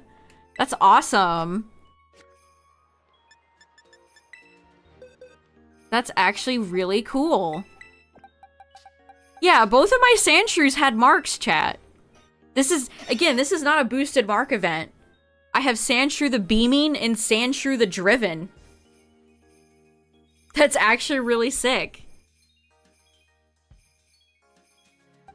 Cool. Okay, well, one of these is about to evolve. Let me fly out of here. Good. Let me fly out of here real quick. Heal, and then we'll evolve it.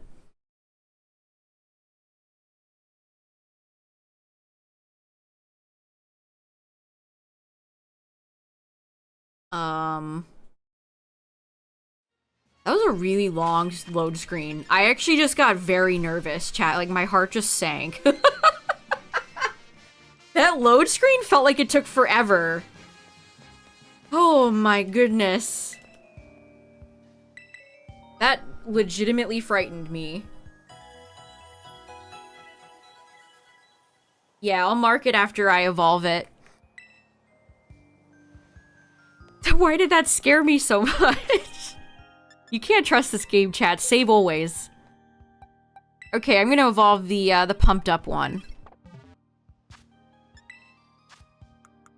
It's just an ice stone, right?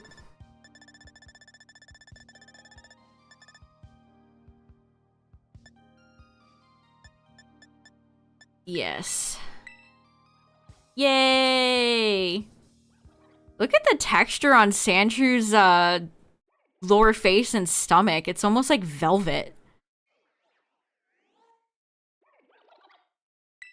Evolve, my child. Yay! Ooh, look at that. It's Sonic. Oh my god, it's Sonic. Awesome. Alolan Sandslash, the goat in Dynamax Adventures. Okay, perfect.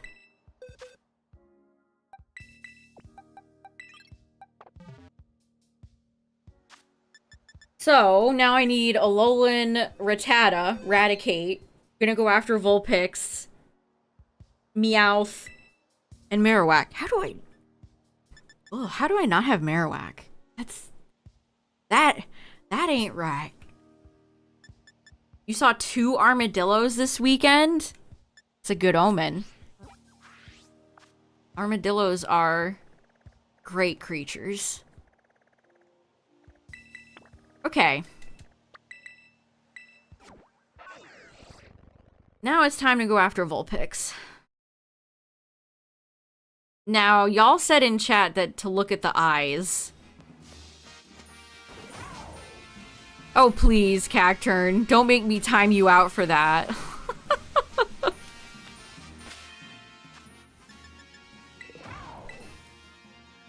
You think that guy, like, goes apeshit whenever people call Donkey Kong a monkey?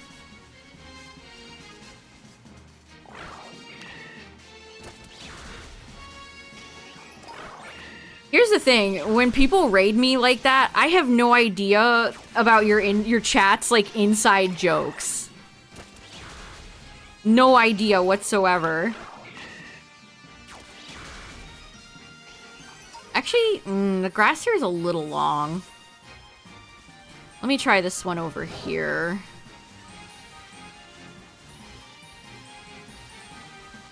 Sometimes I wish we could have a setting to simplify the graphics in this game to not see grass. Probably, well... Okay, we have a little patch here.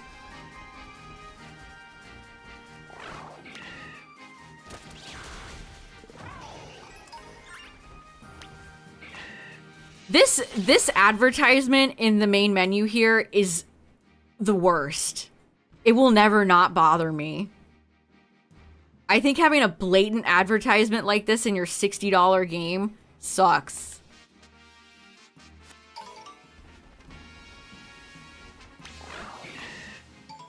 I think it's real bad.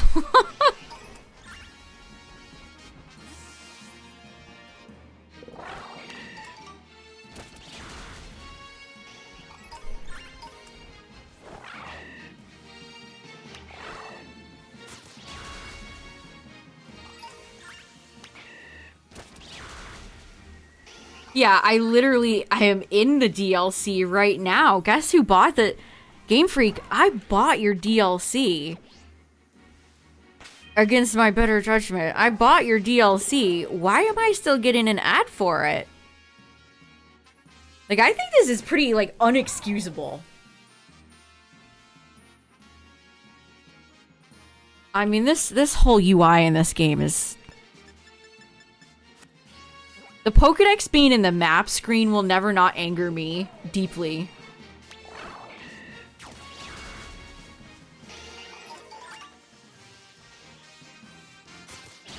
I think it takes you... Yeah, it...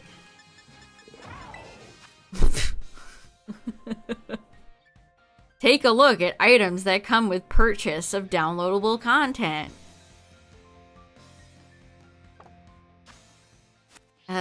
Thanks, guys, I guess.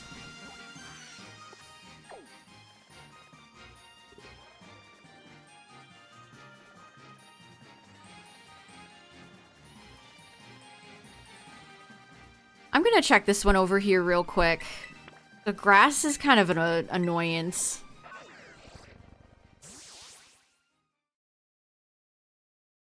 Yeah, they don't care, man.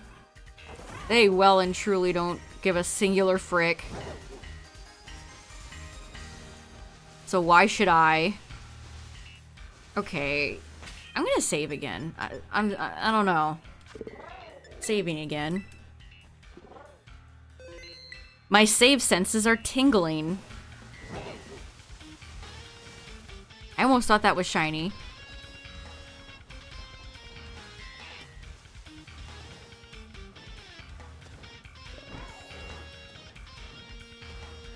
Where's my odd? Like, I need Gloom.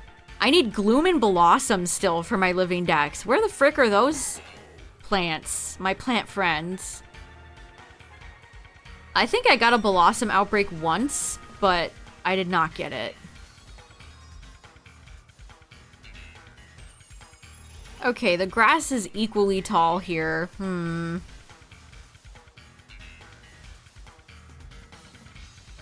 don't know if I love any of these Vulpix outbreaks.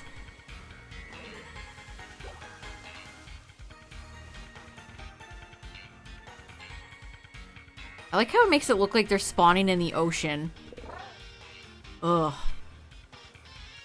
Look at that water line. Look at that water line with the rock texture. Just the most still, unmoving water you've ever seen in your life. Okay, I guess I'll go back. Yeah, I've definitely hunted Blossom before, but I was not successful. Okay, we'll check out that one. Usually I like the savannah, hunting in the savannah, but Vulpix is a little tiny fella, so... And it's subtle.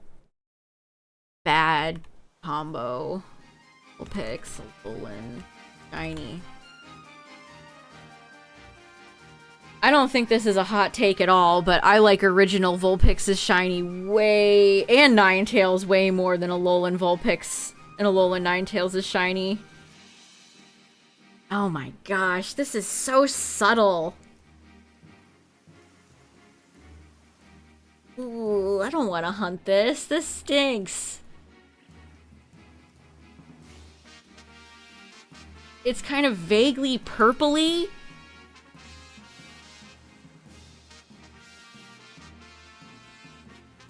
Okay, I'll try my best.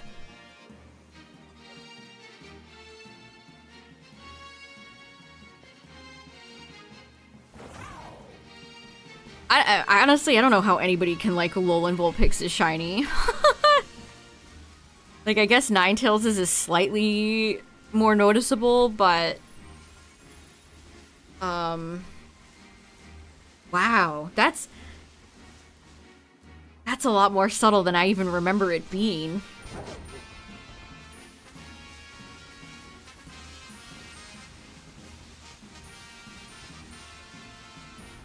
Any of you fellas got a blue nose? No.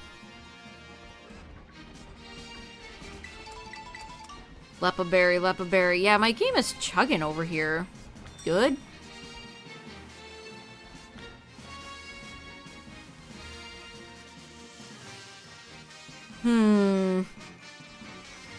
On a hill. The no, okay. Whoa, Crocodile just... There's just two Crocodiles over here. Okay.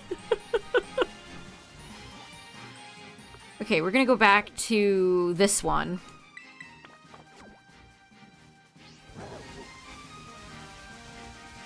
I actually really like Ninetales' shiny. OG Ninetales. Honestly, Ninetales and Arcanine have great shinies. Alright.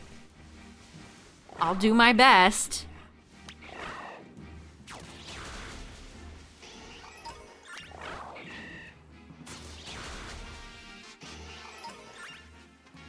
Yeah, a lot of ice types are subtle. Frostlass immediately comes to mind.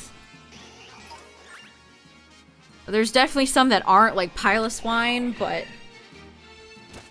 Gengar. Gengar is ghost and poison. I don't know why I said Gengar.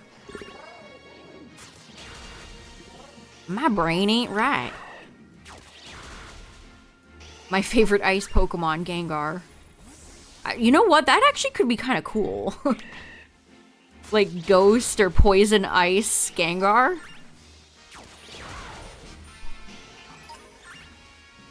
Yeah, Regice. I'm thinking I might do Reginald Rock, chat. By the way, for the next reset hunt.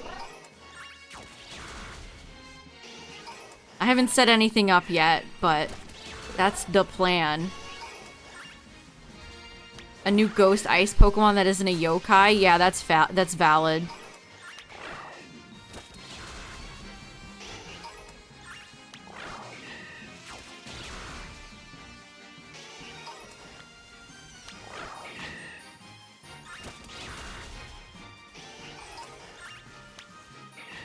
I just want some more ice types in general, because I'm telling you, chat, they just reuse the same, like, handful of ice types in every game. Beartic. Abomasnow. Glalie. Frostlass. They're in every game.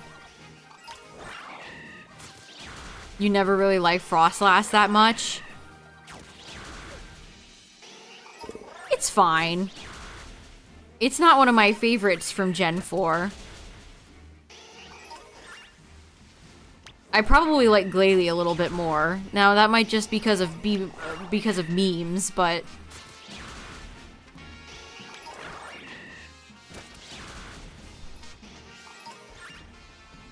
I don't know, Glalie is, I like Glalie. Oh yeah, Sneasel, you will notice. If there is one ice type, you will notice shiny. Let's see. I know they're back here. I know they're back here somewhere. My 500... My 500 shiny Sneasel. There's a frozen chicken nugget. Yeah, you would never miss shiny Sneasel. I think I have like 5 at this point.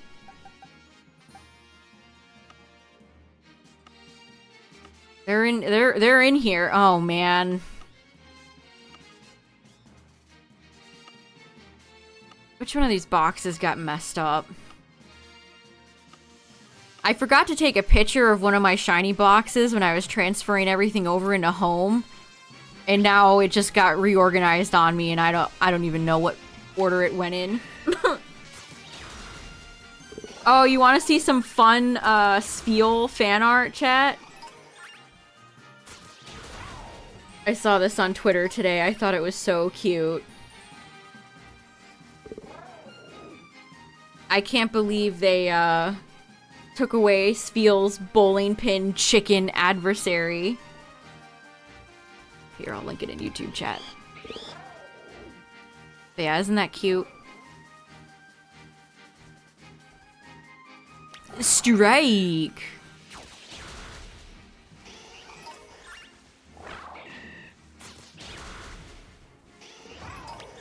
Yeah, I could have looked at the VOD, I guess. But I deleted it, so. that went into the void. So I'd have to consult a different VOD.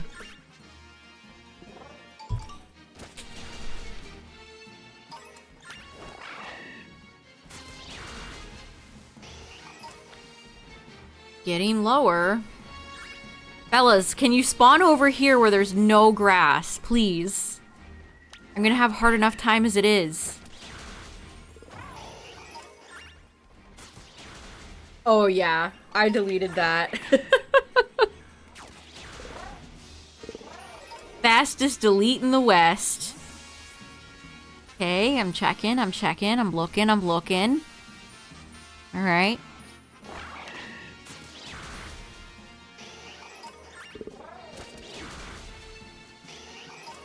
The Galarian fossils getting black. Yeah, the Galarian, like Dracovish and company have nice shinies, definitely. I'd say for the most part, fossil Pokemon have really good shinies. There's a few exceptions. But like Tyrantrum, Aurorus, Kabutops, Amistar, Aerodactyl, Dracovish, Archeops, great stuff. It's up to struggle.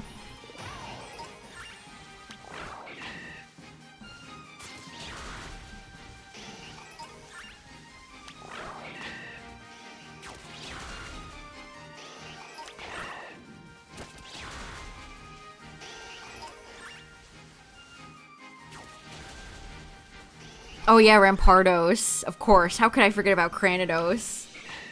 I'm not a huge fan of Shieldon and Bastio's shinies, though. Cradily. I love Cradily. And Lileep's got an S tier shiny. Shout out to Lileep. Also, I'll probably do another Spooktober egg hatch since Halloween is next week, chat. So I want to do a few more Spooktober egg hunts before it's November.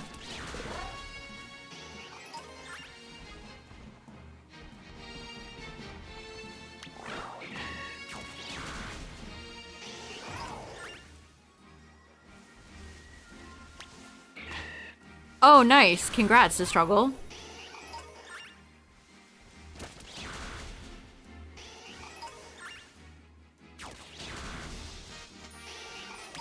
Yeah, Tyler's been getting used to his new job too, which is why he hasn't been in stream as lately, because he's been working. Okay, we got it low. Let's save.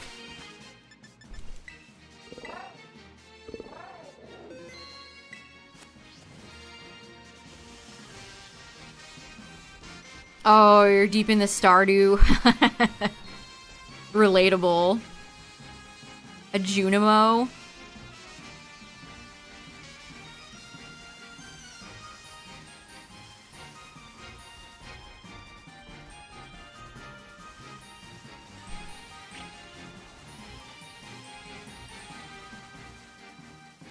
Wait. No. No. I got excited. Yeah, a Junimo seems like it'd be pretty difficult. If I was to dress up from somebody from Stardew, I'd probably pick, like, the wizard. So I could wear, like, get a fake purple, beard.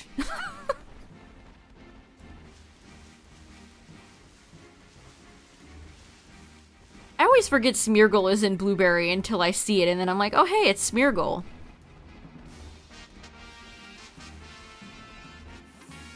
Smeagol.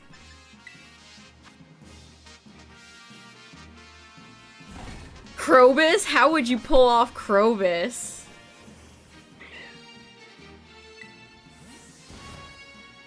Hello. I'm looking for a Alolan Vulpix. It kind of stinks. I'm gonna be real, chat. Not my favorite shiny hunt I've ever done.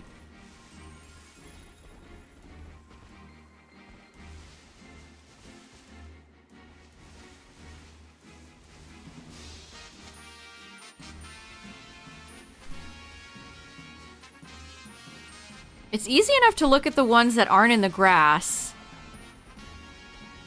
So Vulpix is slightly purple. Ever so slightly purple.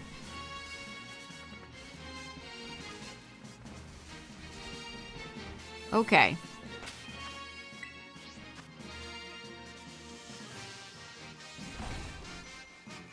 I wonder what the most common Halloween costume is gonna be this year.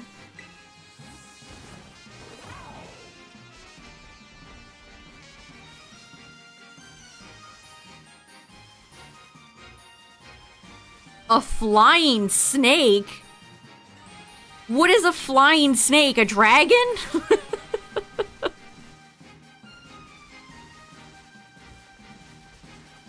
The nefarious flying noodle.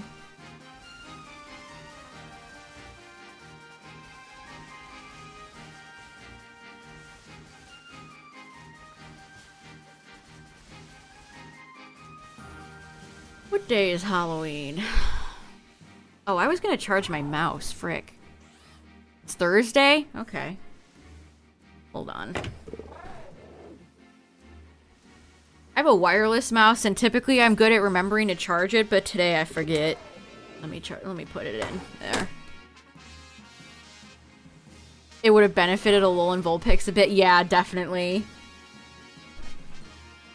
A lot of Alolan shinies are fantastic. Like Alolan Muck. I'd say Raticate and Rattata is good. Alolan Meowth. Sandshrew. I kind of missed the mark with Vulpix.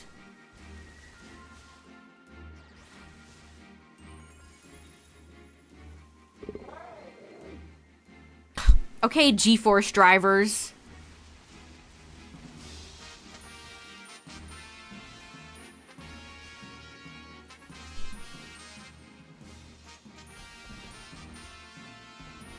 I went as, my Pokemon costume when I was a kid was Meryl. Back when I was a child, they used to sell Pokemon costume kits at like fabric stores, craft stores. And I chose Meryl. And so my mom sewed me a Meryl costume.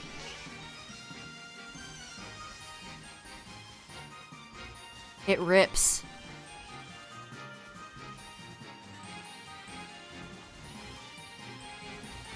So I always have a soft spot for Meryl.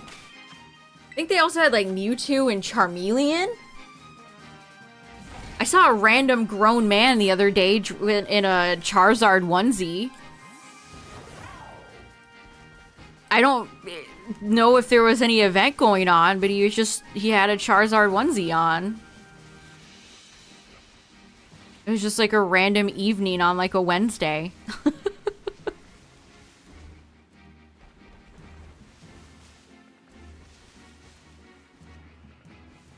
Be a fork.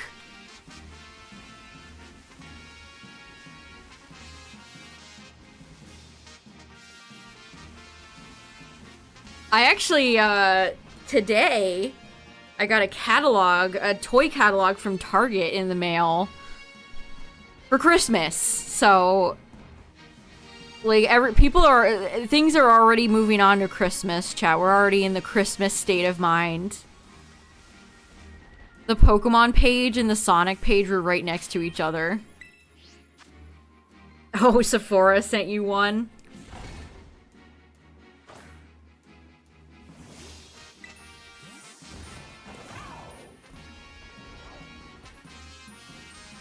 Watch that one that just ran away. Watch this be the shiny. No.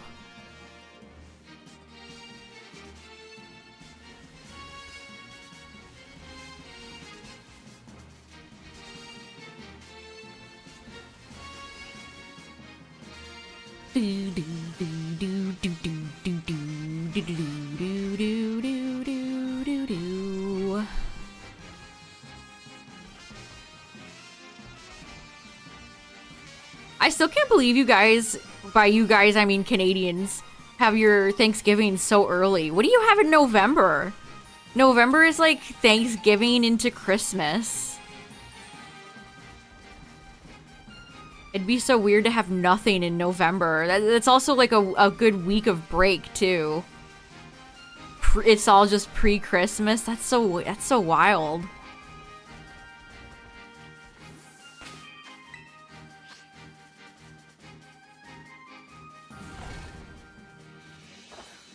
Usually it's like Thursday, Friday, Saturday, Sunday, sometimes Monday. Or Wednesday, Thursday, Friday, Saturday, Sunday. So I guess 5 days. 6 days, maybe.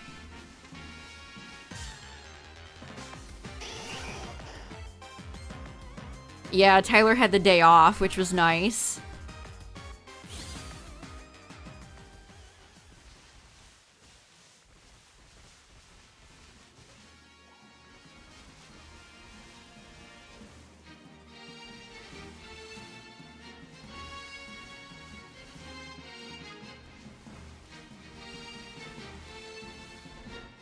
Vulpix has pretty eyes. The blue is pretty.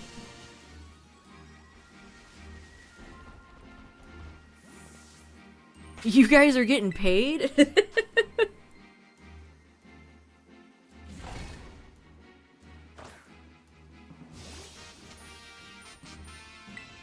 Yeah, and then it's like Thanksgiving and a Black Friday. Which, as of the last few years, has kind of been like nothing. The sales have been quite not great. Well, maybe this year will be different. As I drink the biggest cup of copium I've ever drank in my life.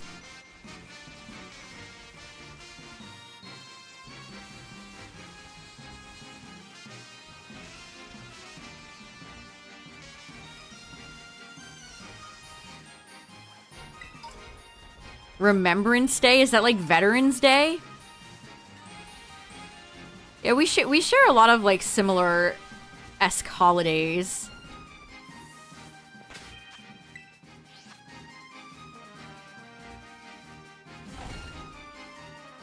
$11.11.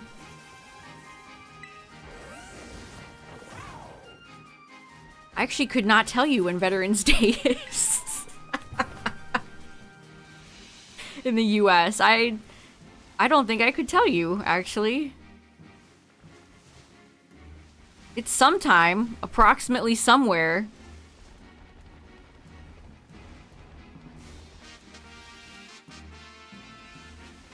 Sometime at some point. Hello, Trapinch.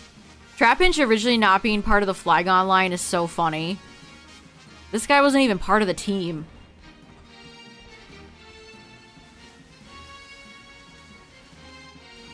I wish it would get colder so the ragweed would go away. My allergies have been kicking my butt lately.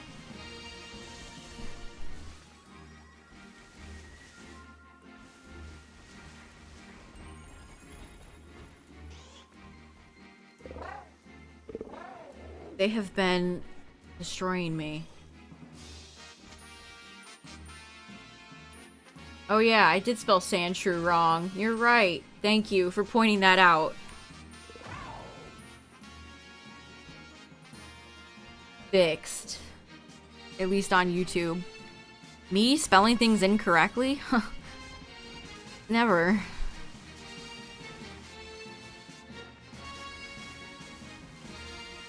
Poppies? The flower? Everyone's favorite Pokemon character? I don't have a military family. I don't know. That's probably why I couldn't tell you when Veterans Day is.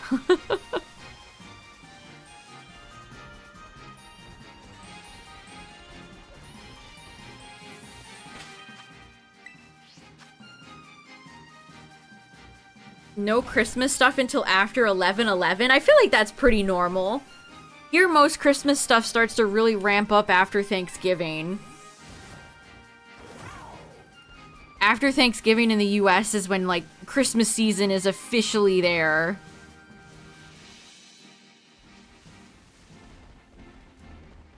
As if it were canon. Oh, yeah. It's all cut content for... Like, it's in the name. Cut content.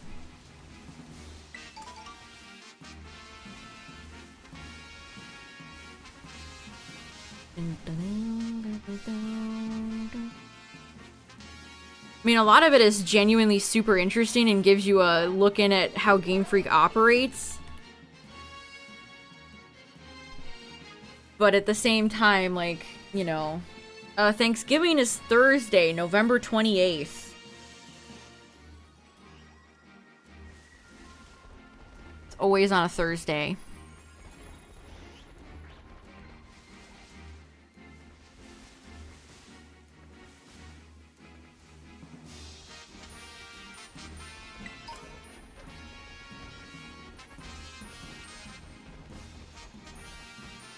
First Monday of October. Yeah, it's very...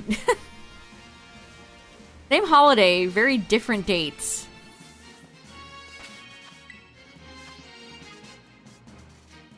It's really a shame there was no I think the source code for some of the Switch games was in the dump, but I really would have loved to have seen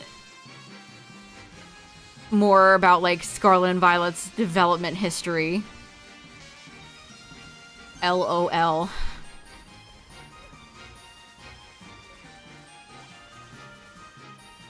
A lot of the most interesting things from the leak were not even, like, mainline Pokemon related. Like all the stuff we talked about today about Pokken and Pokemon Rodeo, that game that they cut or canceled.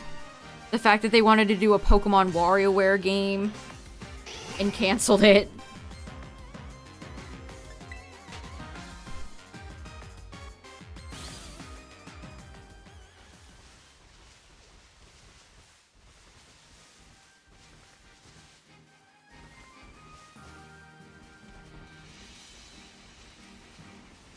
We still don't know when we're getting another trailer.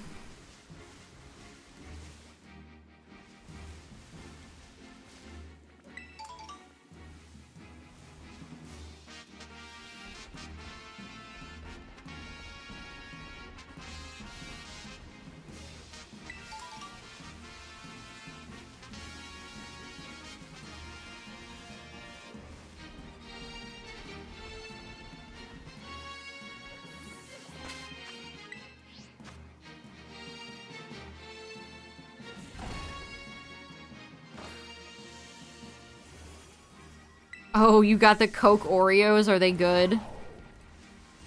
I don't think I've even seen them in stores. Look at this nest. Look at the texture in the nest. Well, I could if it would stop going transparent on me. Look at that muddy texture.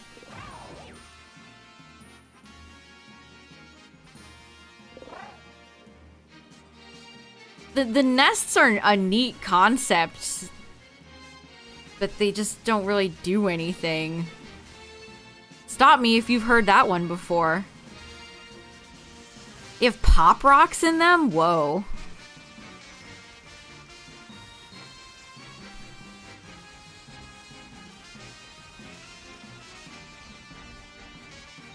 Yeah, that's too bad that other countries don't get the weird mostly dog shit flavors that companies like Oreo and Coke fling at the wall to drum up conversation. It's such easy marketing for them. Yeah, Vullaby should spawn in them, but I feel like most time, like 9 times out of 10, I don't ever see anything in the nest. It's crazy how little environmental... How do I phrase this? Pokemon don't interact with the environment in this game at all. Like, you occasionally see Tarantula hanging from trees, but that's kind of it. The Pokemon are just things that spawn in. They don't organically interact with anything in the game. They don't really interact with other Pokemon that spawn. It just feels like it's so video gamey.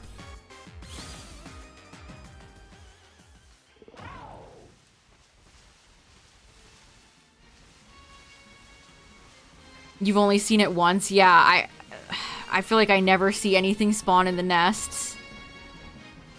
Like, imagine if there was, I don't know, what's a Pokemon that would poach eggs? Crocodile. I don't know. Imagine if you had a Pokemon that could poach eggs or something. You'd see eggs in the nest. The game just completely lacks anything like that. Pokemon just spawn in because that's all they can do. Yeah, imagine if Pokemon actually behaved like the animals they were based off of. Crazy. Yeah, Sneasel, that's a good one. Imagine if Sneasel came around and poached eggs.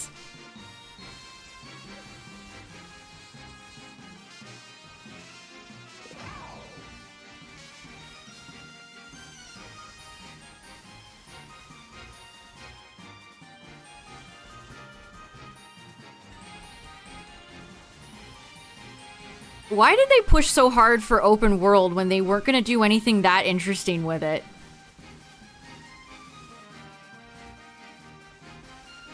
Is what I don't understand. I feel like zones like PLA had felt more self-contained and there was more stuff packed in there to do. Versus this game. This is such an obnoxious shiny to look for.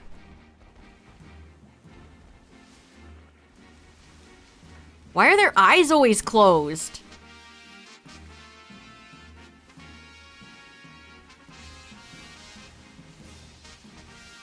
Yeah, that would be cool if the game rewarded you for unique interactions.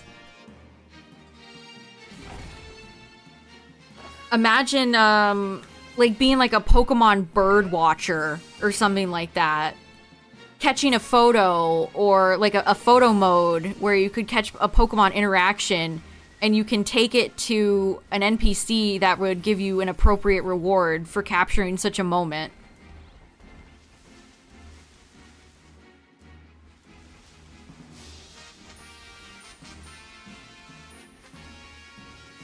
Like, that would be sick.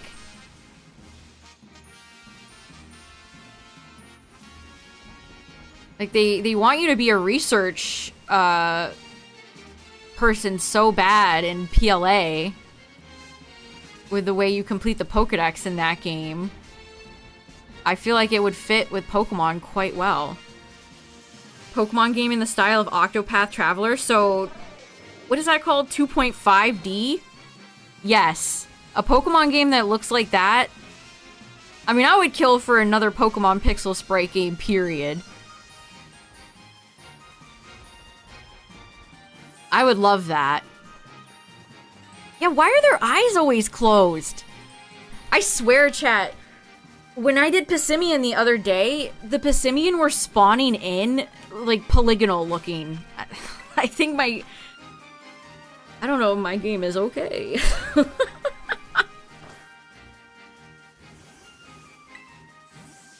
These Vulpix are not alright.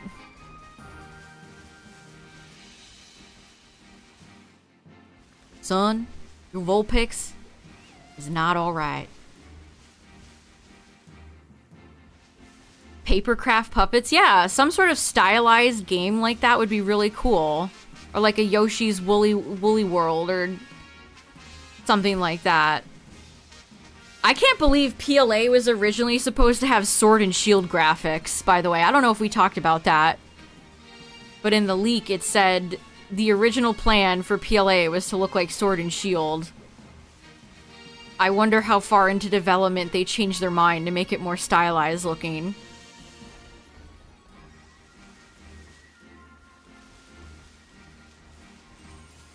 Ooh, claymation would be super sick.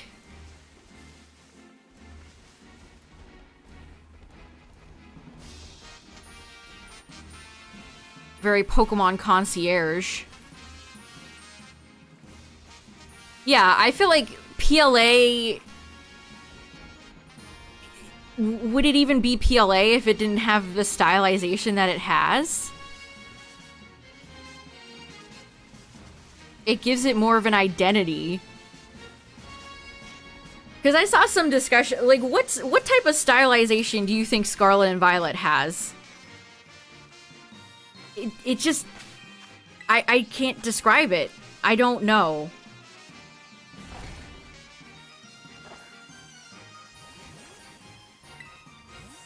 I feel like Sword and Shield has more of a visual identity than this game does.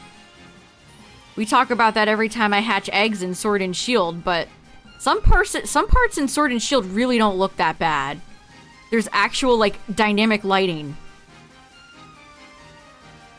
that is just completely absent from this game. Whoops.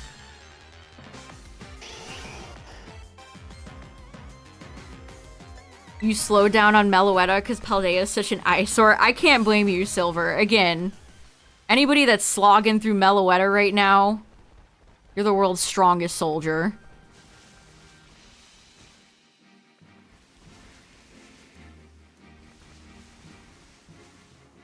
Well, I have terrible news, chat, because apparently PLZA looks a lot like this game.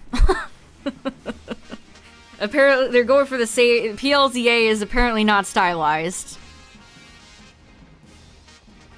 You know, grain of salt and all that.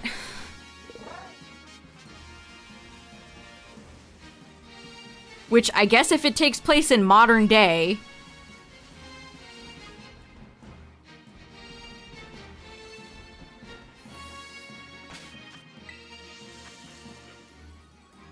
Plays like Gen 2. That's cool. Yeah, a lot of ROM hacks have very impressive pixel art.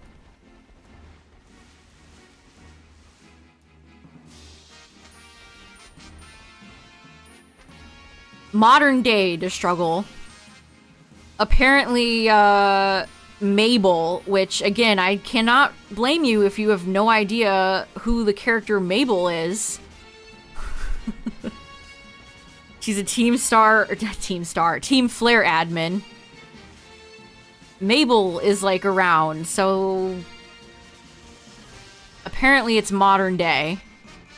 Which I never thought for a second that PLZA was going to be in the past. I thought from the get-go that that trailer was pretty futuristic. But apparently it's modern day. Take that for what you will.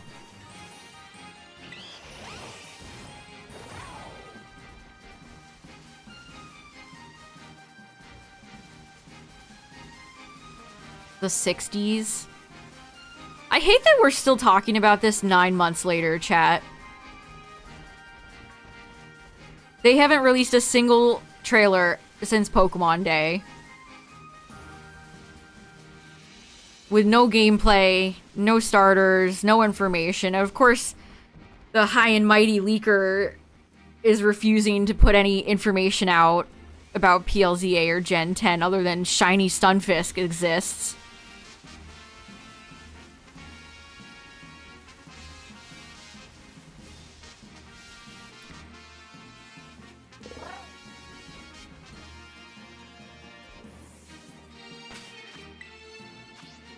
I don't know, are they gonna master rock textures by PLZA? Can they figure out how to make water that doesn't look like it's from a PlayStation 1 era game? I don't know. Stage the League.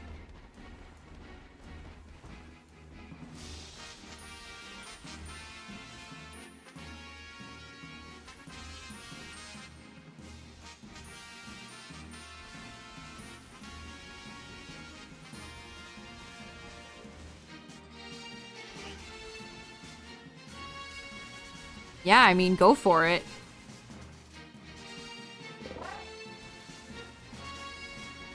This has definitely been a memorable month for Pokemon, but not in the way I think Game Freak would like it to be.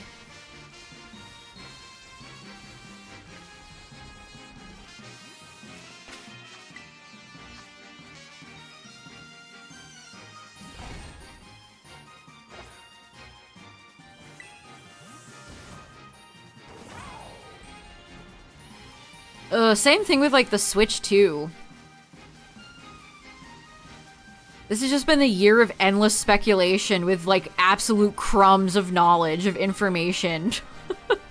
We're all starving.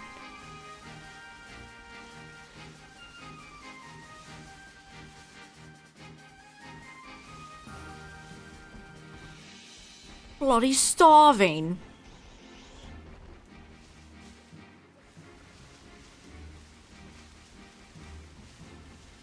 Shiny Meloetta. Remember, 3, 5, 8. So 5 is Meloetta. I don't know what 3 is what? Jirachi Deoxys? And 8 is probably Zarude.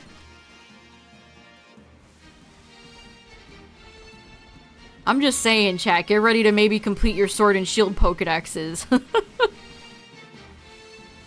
Don't get shinies rude. They all have to be native to Galar.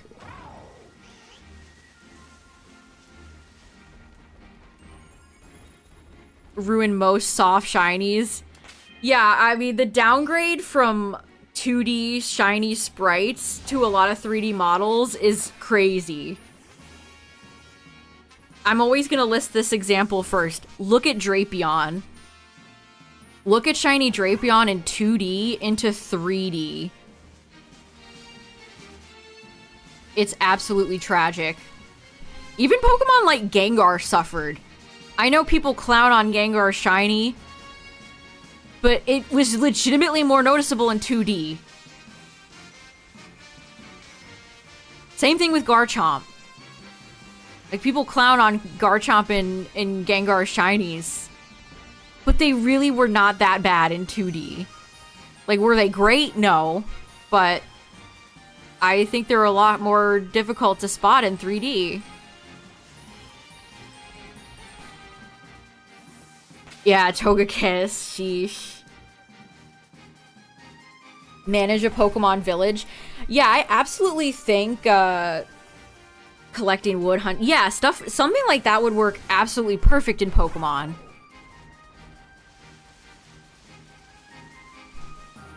I think if they incorporated more things from like Animal Crossing or Stardew, like more some farm sim aspects, it would go over great.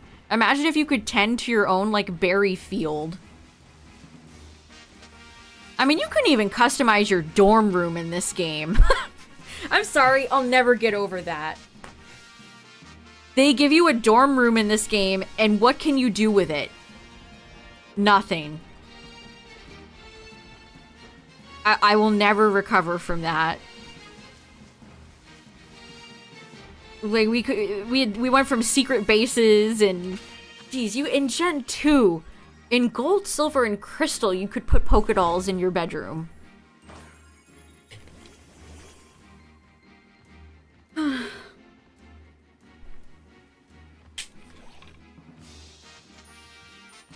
Bandit Pokemon, you have to yeah, exactly. There's so many different ways that you could expand on the core concept and make it fun. Like, maybe if the 3 goofy bandit ladies in PLA were more rewarding to fight and didn't just kind of spawn in randomly. That's the thing. I don't think that they've really mastered things spawning in Pokemon that doesn't feel like a video game. It's not immersive.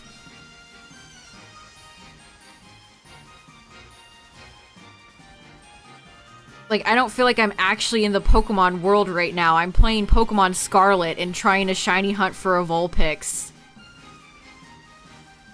for Dex completion. I'm not immersed.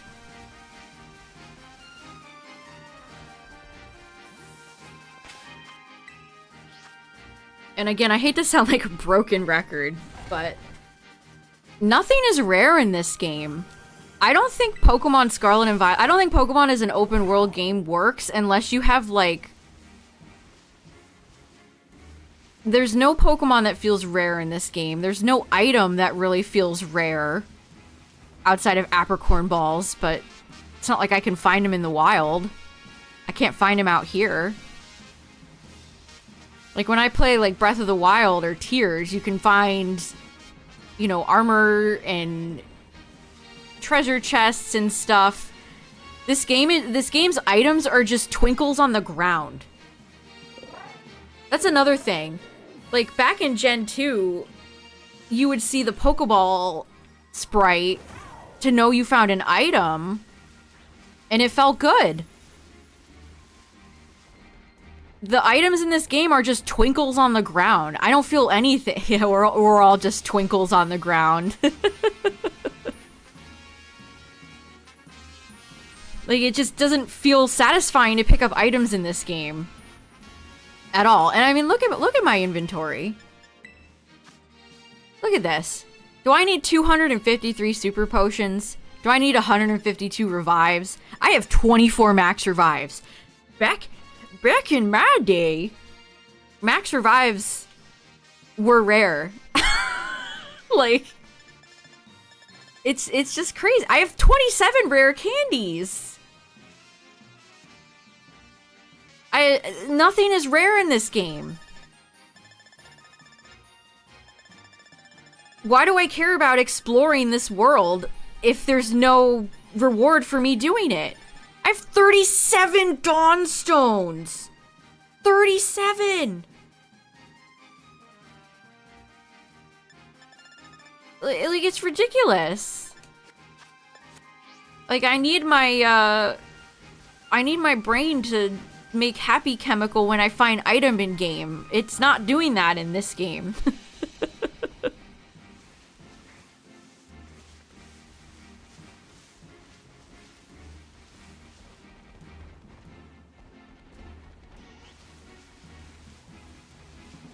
Yeah, learning that Urshifu had a lot more- Urshifu, oh my god. Learning that Ursaluna. Couldn't think about the right bear Pokemon. Learning that Ursaluna had a lot more utility in PLA in the beta makes a lot of sense. Because, like, you could find items and stuff in PLA using Ursaluna, but it never felt... I don't know. Ursaluna was like my least favorite ride Pokemon in PLA.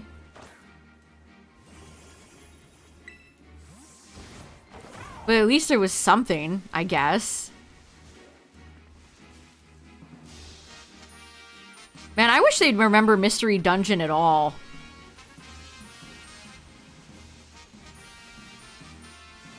It doesn't help that all of our side games now are just mobile slop. We don't get Pokemon Ranger anymore. We don't get Mystery Dungeon. At least for many, many years. Now it's all just... all the side games are mobile stuff.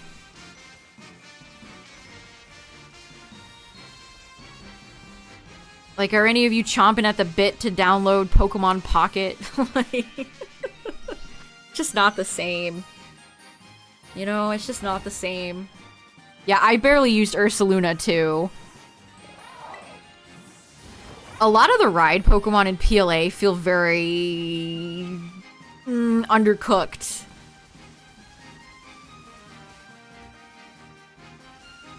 I'll give this game credit. Like, Korai and Mirai are not perfect. And I think if Korai and Mirai had an upgrade system that you could have throughout the game, where you could pick upgrades for them, that actually would have been really cool. I mean, I guess they have the Terra sandwiches, but I don't know. It never felt that cool.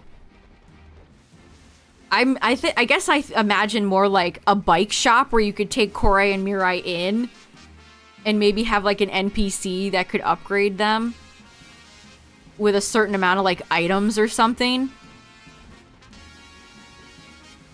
But I do think Korai and Mirai feel better to ride as a ride mode than anything in PLA.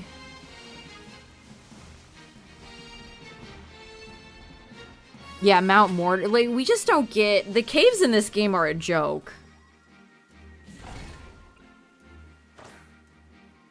And not every old Pokemon game has good caves. Like, Mount Coronet sucks ass.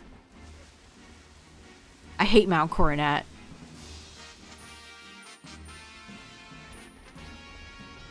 But particularly in Gen 2. Like, Gen 2's caves were great. They rewarded exploration. Like, you could find Lapras, you could find items, you could go back and find the Karate Master and get Tyrogue. Actual good things that reward you for exploring. This game just kind of doesn't have any rewards.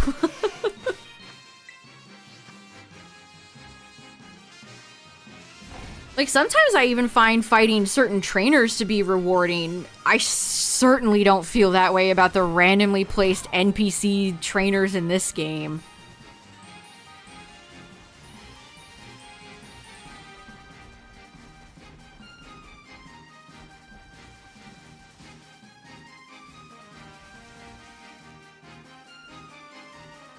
Yeah, it would be nice to have an area which...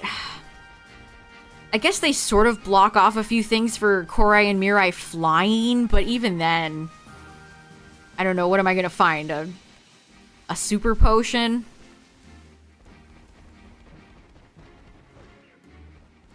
I don't really like crafting TMs, by the way. I don't think that's a hot take, right? Like, crafting TRs in this game is just not fun. I get nothing out of it. I know, having to get Ursaluna in PLA... Pokemon is so bad for that, man.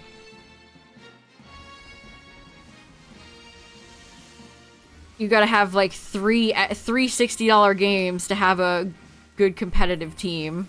At least in some of the formats.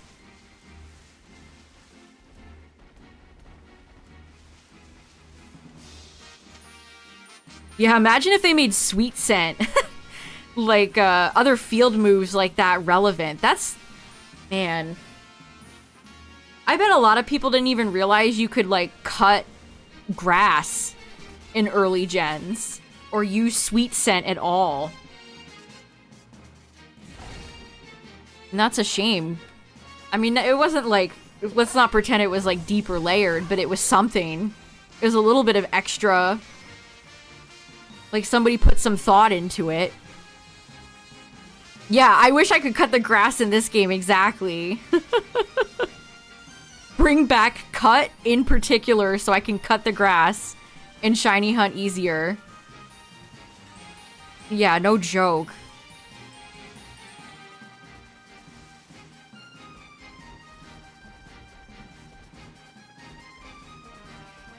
Oh, this music track is so boring. I don't think they've really nailed... I think PLA had some good atmospheric tracks, but again, for an open world game, this is such a boring... I think Paldea has a lot of boring overworld tracks, too.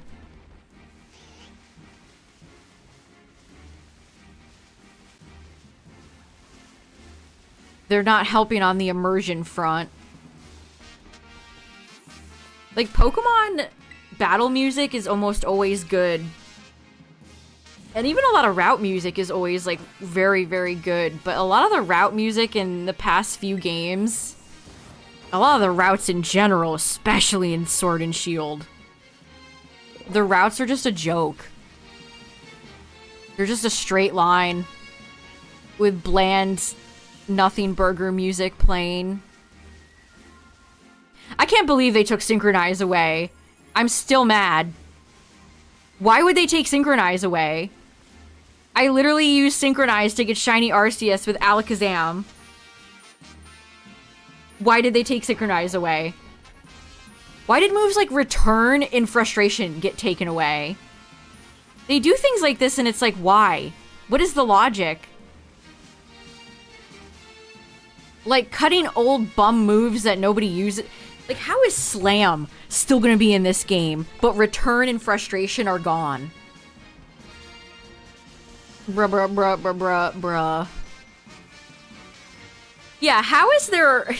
You know what kills me is that there's a radio in this game, but it's only in the clubhouse. The one room. Why can't I have the radio out all the time?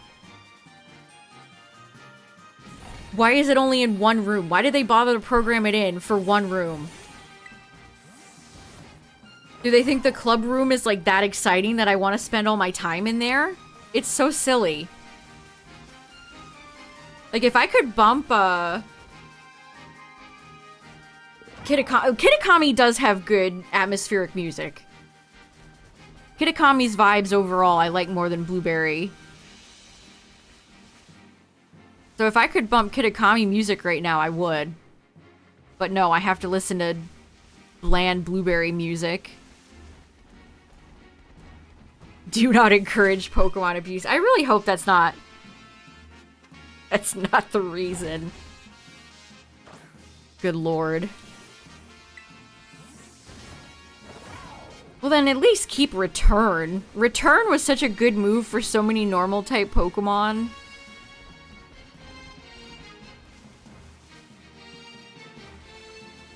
Morning Sun for no reason. Yeah, think of all the Pokemon that lost Toxic. Or Scald.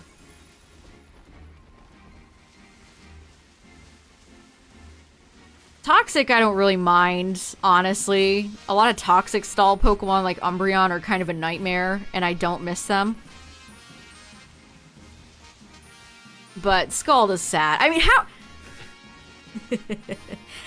How are they gonna, like, nerf Scald? Well, nerf the amount of Pokemon that can learn it, but then invent a move like Dire Claw. Sneasler being consistently like the #1 Pokemon in VGC because a Dire Claw is so funny. It's just an RNG clown move.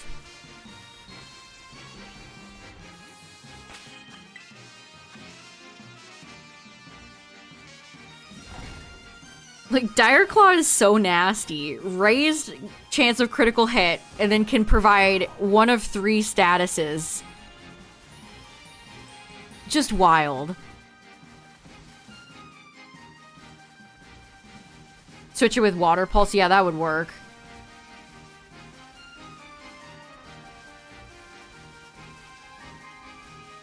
Oh, Vulpix, can you show up, my brother? My fox brother.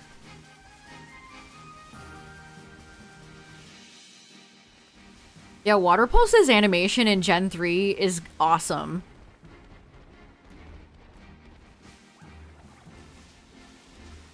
Gen 3, Hoenn cooked with so many animations. Sky Uppercut was so cool. Leaf Blade was so sick.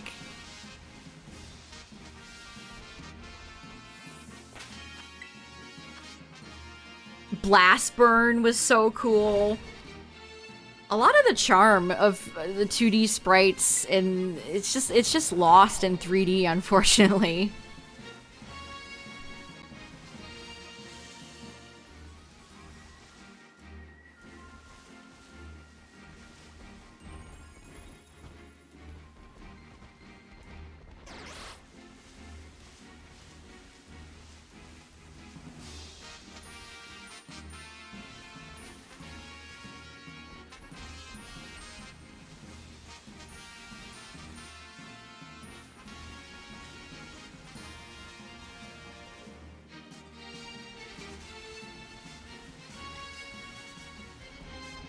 Now, if only they could, the thing that always makes me sad, too, is that outside of a very few niche cases, they never rework Pokemon stats. Like, Onix is still just as bad as it was all the way in Gen 1. With the same attack stat as Wurmple. There's so many Gen 3 Pokemon that could benefit from a rework. They're just so stubborn.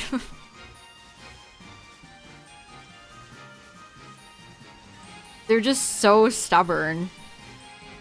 Or I guess maybe it's just it's just not a priority for them. They don't have time.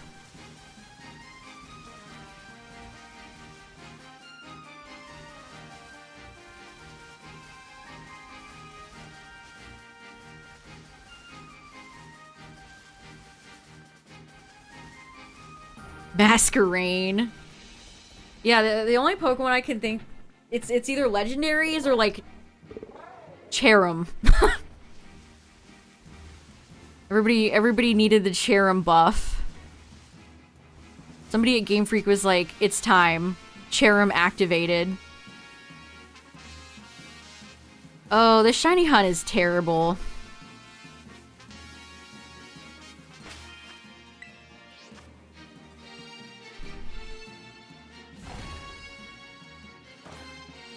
Yeah, Zamazenta got hit because of Zacian. They took Zamazenta down because it told the truth. Didn't Crest get hit too? And then people thought Rillaboom got hit, but nope. It's still stupid good.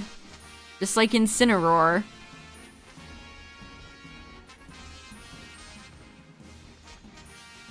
Yeah, Bug and Ice.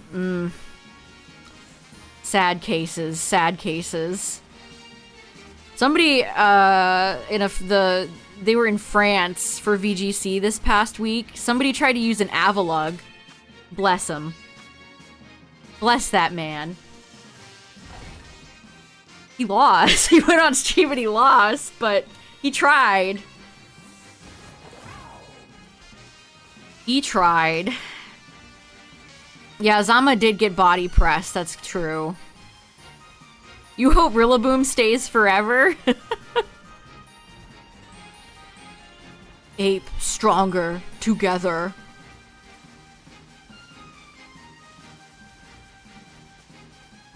Somebody had a Terra Ground Tentacruel. Which made me laugh. Sneasler is that out of hand. They need to bust out the Terra Ground Tentacruel.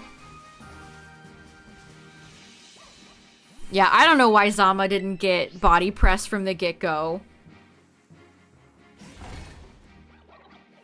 Really confusing.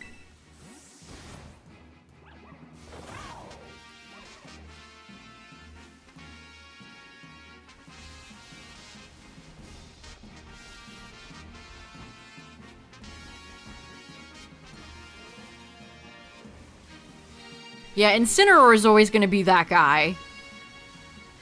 They'll never touch Incineroar. In fact, it wouldn't surprise me if they just continue to add to its moveset every gen.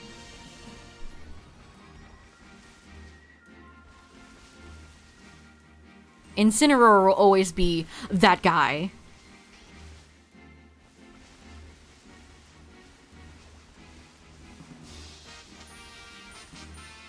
The Gen 9 starters just don't seem to be that... I don't know. Maybe in singles, like Meowscarada is secretly a god or something. I can only talk about VGC, but... definitely not really seeing anybody ever bring in Quaquaval or Skeledirge. I have seen Skeledirge early on in Reg H, but it didn't win anything. But you don't really see Quaquaval or Meow or Skeledirge that much.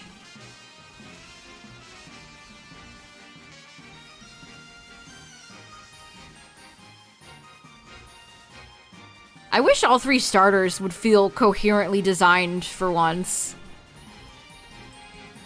Because I feel like Cinderace and Rillaboom had a lot of tools, and then Inteleon had nothing.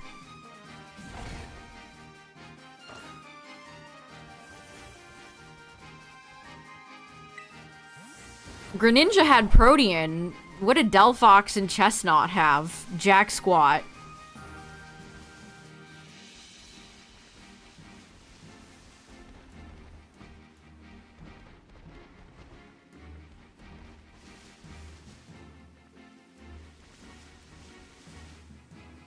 I mean, Inteleon's Gmax was frickin' sweet.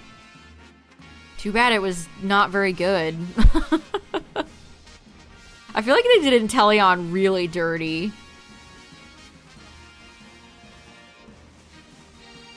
I still think it's funny that all three Gen 8 starters are just single type.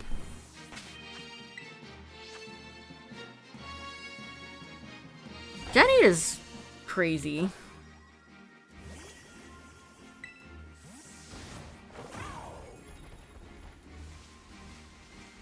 Again, it's too bad that more didn't leak out about Sword and Shield. That game, those games in particular, I would have been really interested to learn, like, beta designs and stuff like that.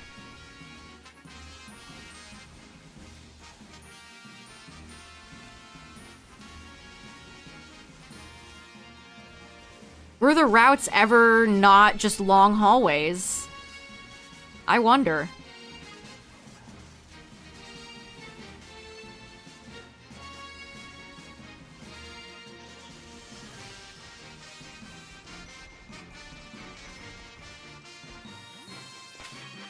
I really do wonder.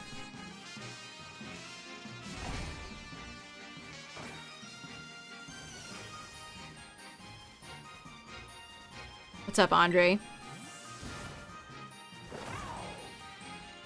I like how they just give, like, Protean to one starter per gen now. It's super lame. I don't even feel like it really fits Meowscarada's, like, magician vibe, really.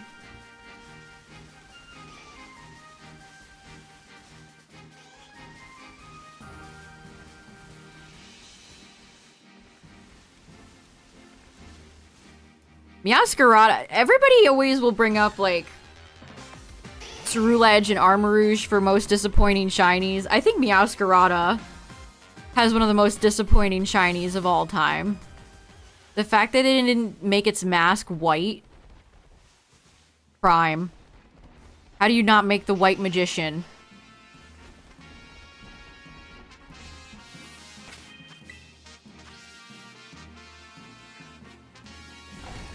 Like, it's right there.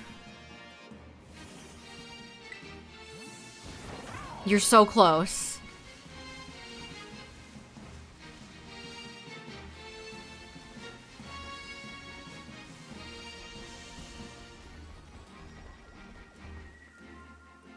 Oh yeah, my boy Feraligatr.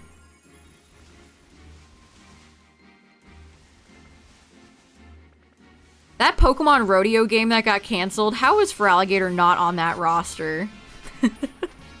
It's crazy. Like, where's Feraligatr at? Where was Feraligatr in, like, Pokken?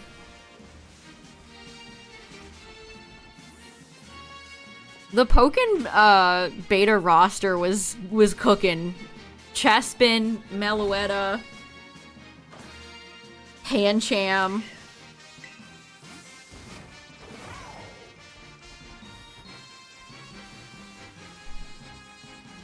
Yeah, Rodeo Samurott was humongous. Samurott's a good choice. But then they had, like, Decidueye and Rilla on there, and it's like, can Decidueye sit down for 5 seconds, actually?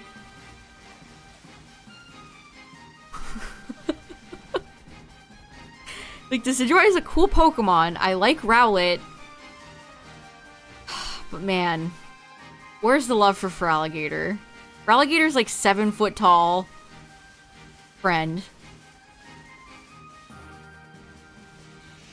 I think it's really funny that they were actually gonna do Rhyhorn Racing and they cut it.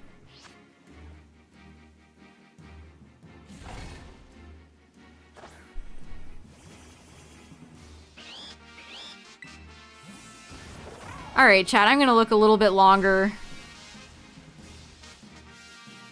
I got my Sandshrew, but Vulpix is unfortunately hella betraying right now.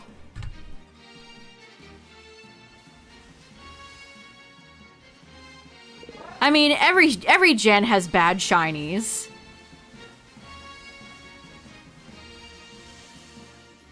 There is not a generation that's free of bad shinies.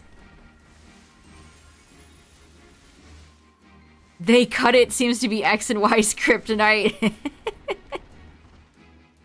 The Rhyhorn Racing, like, it's literally... You see the track. It was what your mom did. And they just don't do anything with it. Crazy.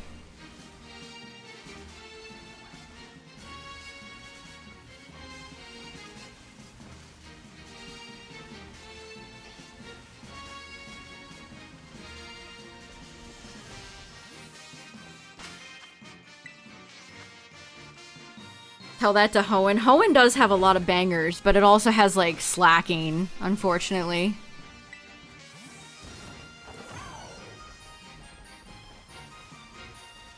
Or Vigoroth. They got it right with Slack Off and then immediately nosedived off a cliff.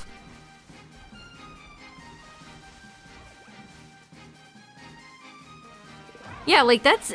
the Poke Olympics seems like something that Game Freak would actually, like, want to develop. Like, the Pokeathlon and stuff, and...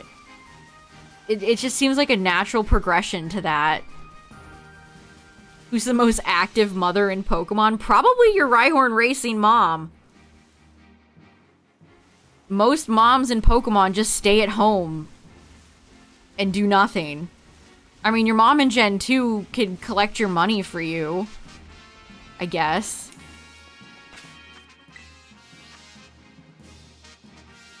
Most moms in Pokemon are just stay-at-home women.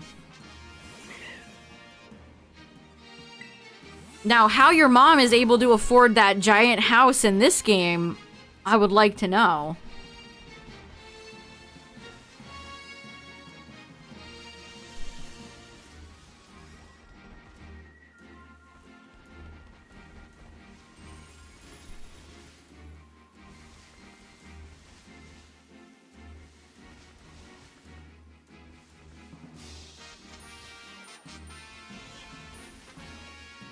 Yeah, imagine like side quests or actual story paths you can take outside of just battle Pokemon.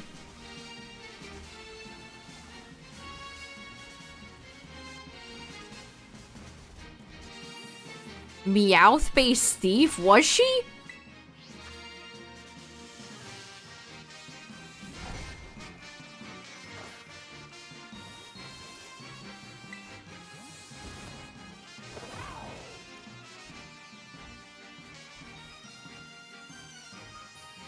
I guess your mom in Sinnoh is a coordinator.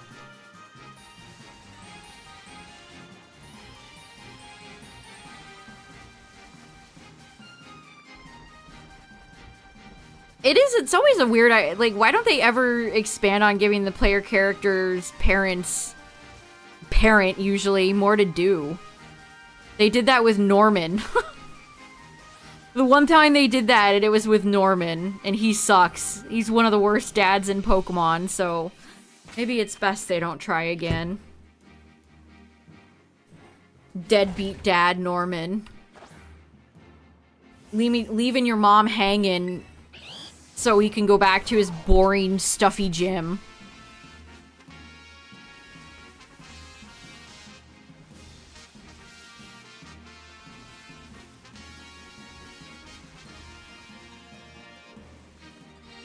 That's true. Norman was there.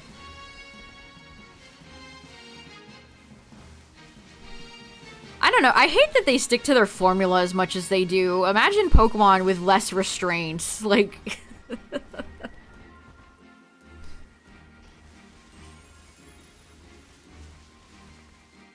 Yeah, being able to take care of sick Pokemon is actually like a fun idea. Imagine you take over as like a temporary Pokemon doctor and you get to like spray, kind of like Pokemon-Amie, except you're taking care of sick Pokemon. You could like whip up potion concoctions depending on what status a Pokemon has. Brush their fur if they're dirty.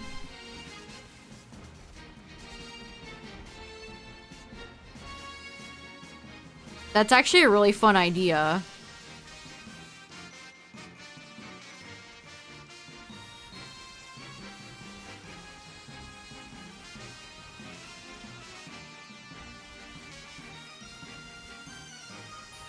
I mean, I feel like Pokemon Breeder could do that. Brock did that a lot in the anime.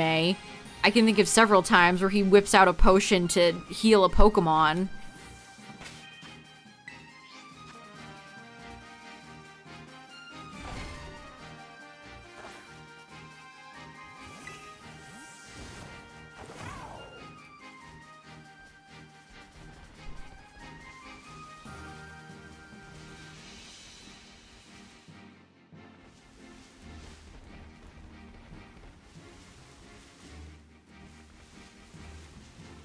That would actually be really fun. Like a Pokemon Doctor game would be really fun. Or even just like, you know, a side quest thing.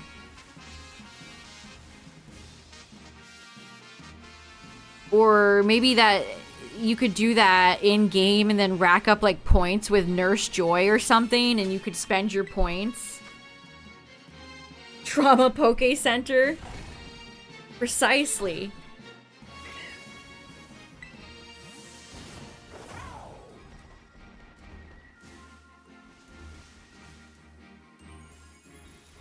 Bing bing bing bing bing bing bing bing bing bing bing.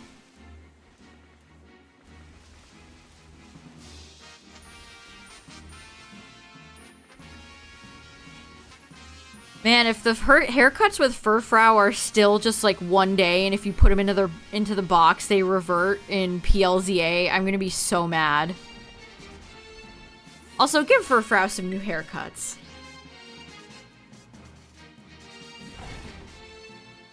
Like, also, chat, did we talk about that Furfrou was the first Pokemon made for X and Y? Did I share that fact yet? Because it was. Furfrou was the first Pokemon made for X and Y.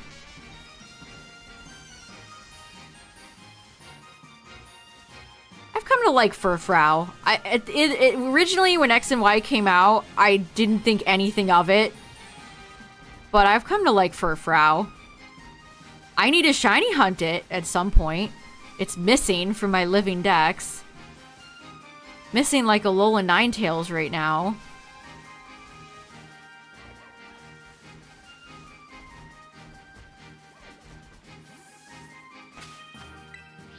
Look like Xerneas and Evital, that would be funny. Imagine giving Furfrou a haircut to look like Lysander.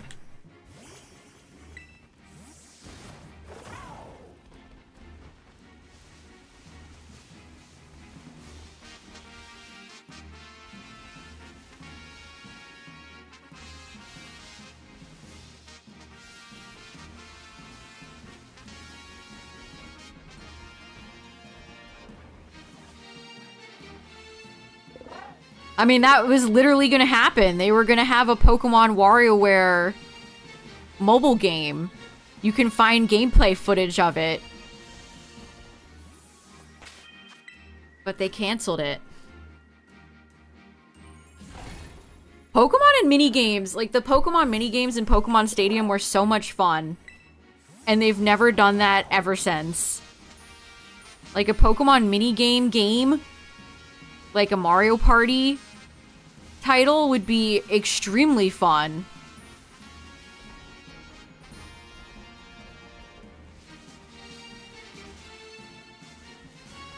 Anybody enjoying Jamboree, by the way? I haven't picked it up yet, but it looks fun.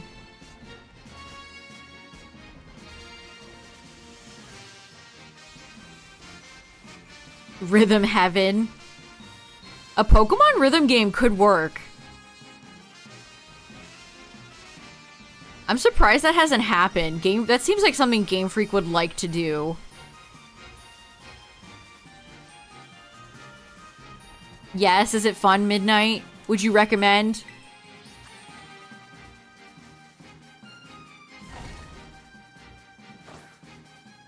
It's a shame the closest you'll ever get to like Pokemon with costumes is frickin' Pogo.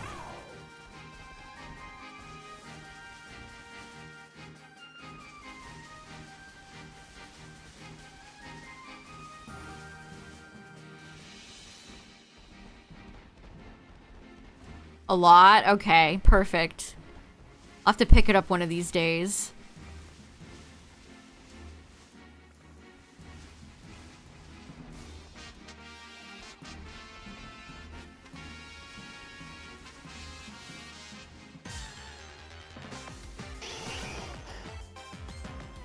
Yeah, Pokemon with Animal Crossing blood in it would do very well.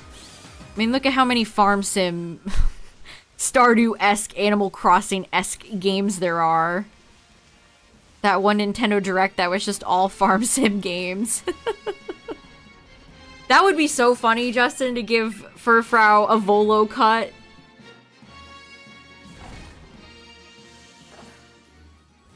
Like, there's so many ways you could incorporate that in Pokemon, too. You could do beans, you could do apricorns, you could do, berries.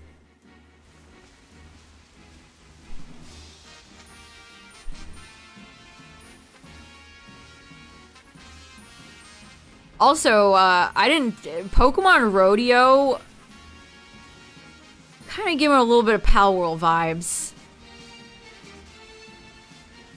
Kind of made me laugh looking at some of the gameplay footage. Obviously no guns or anything like that, but the way you would ride Pokemon in Pokemon Rodeo was a lot like Palworld.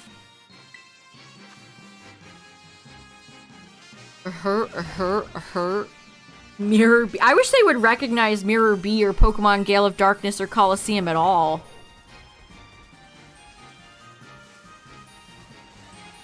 Like, put Mirror B in Pokemon Masters.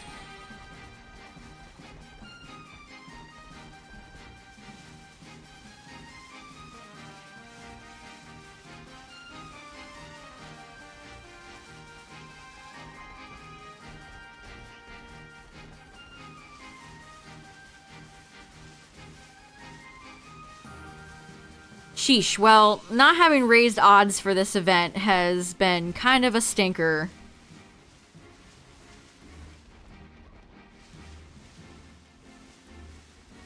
I don't know what I'll shiny hunt tomorrow. I guess I'll see what I feel like.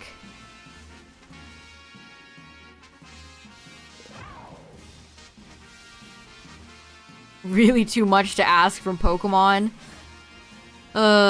Sigh.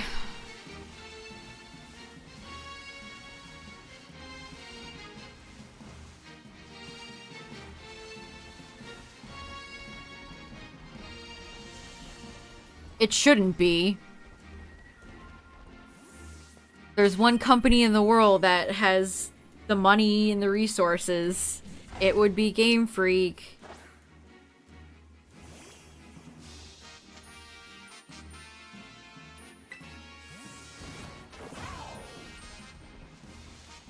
All right, one more pass around for Purple Fox.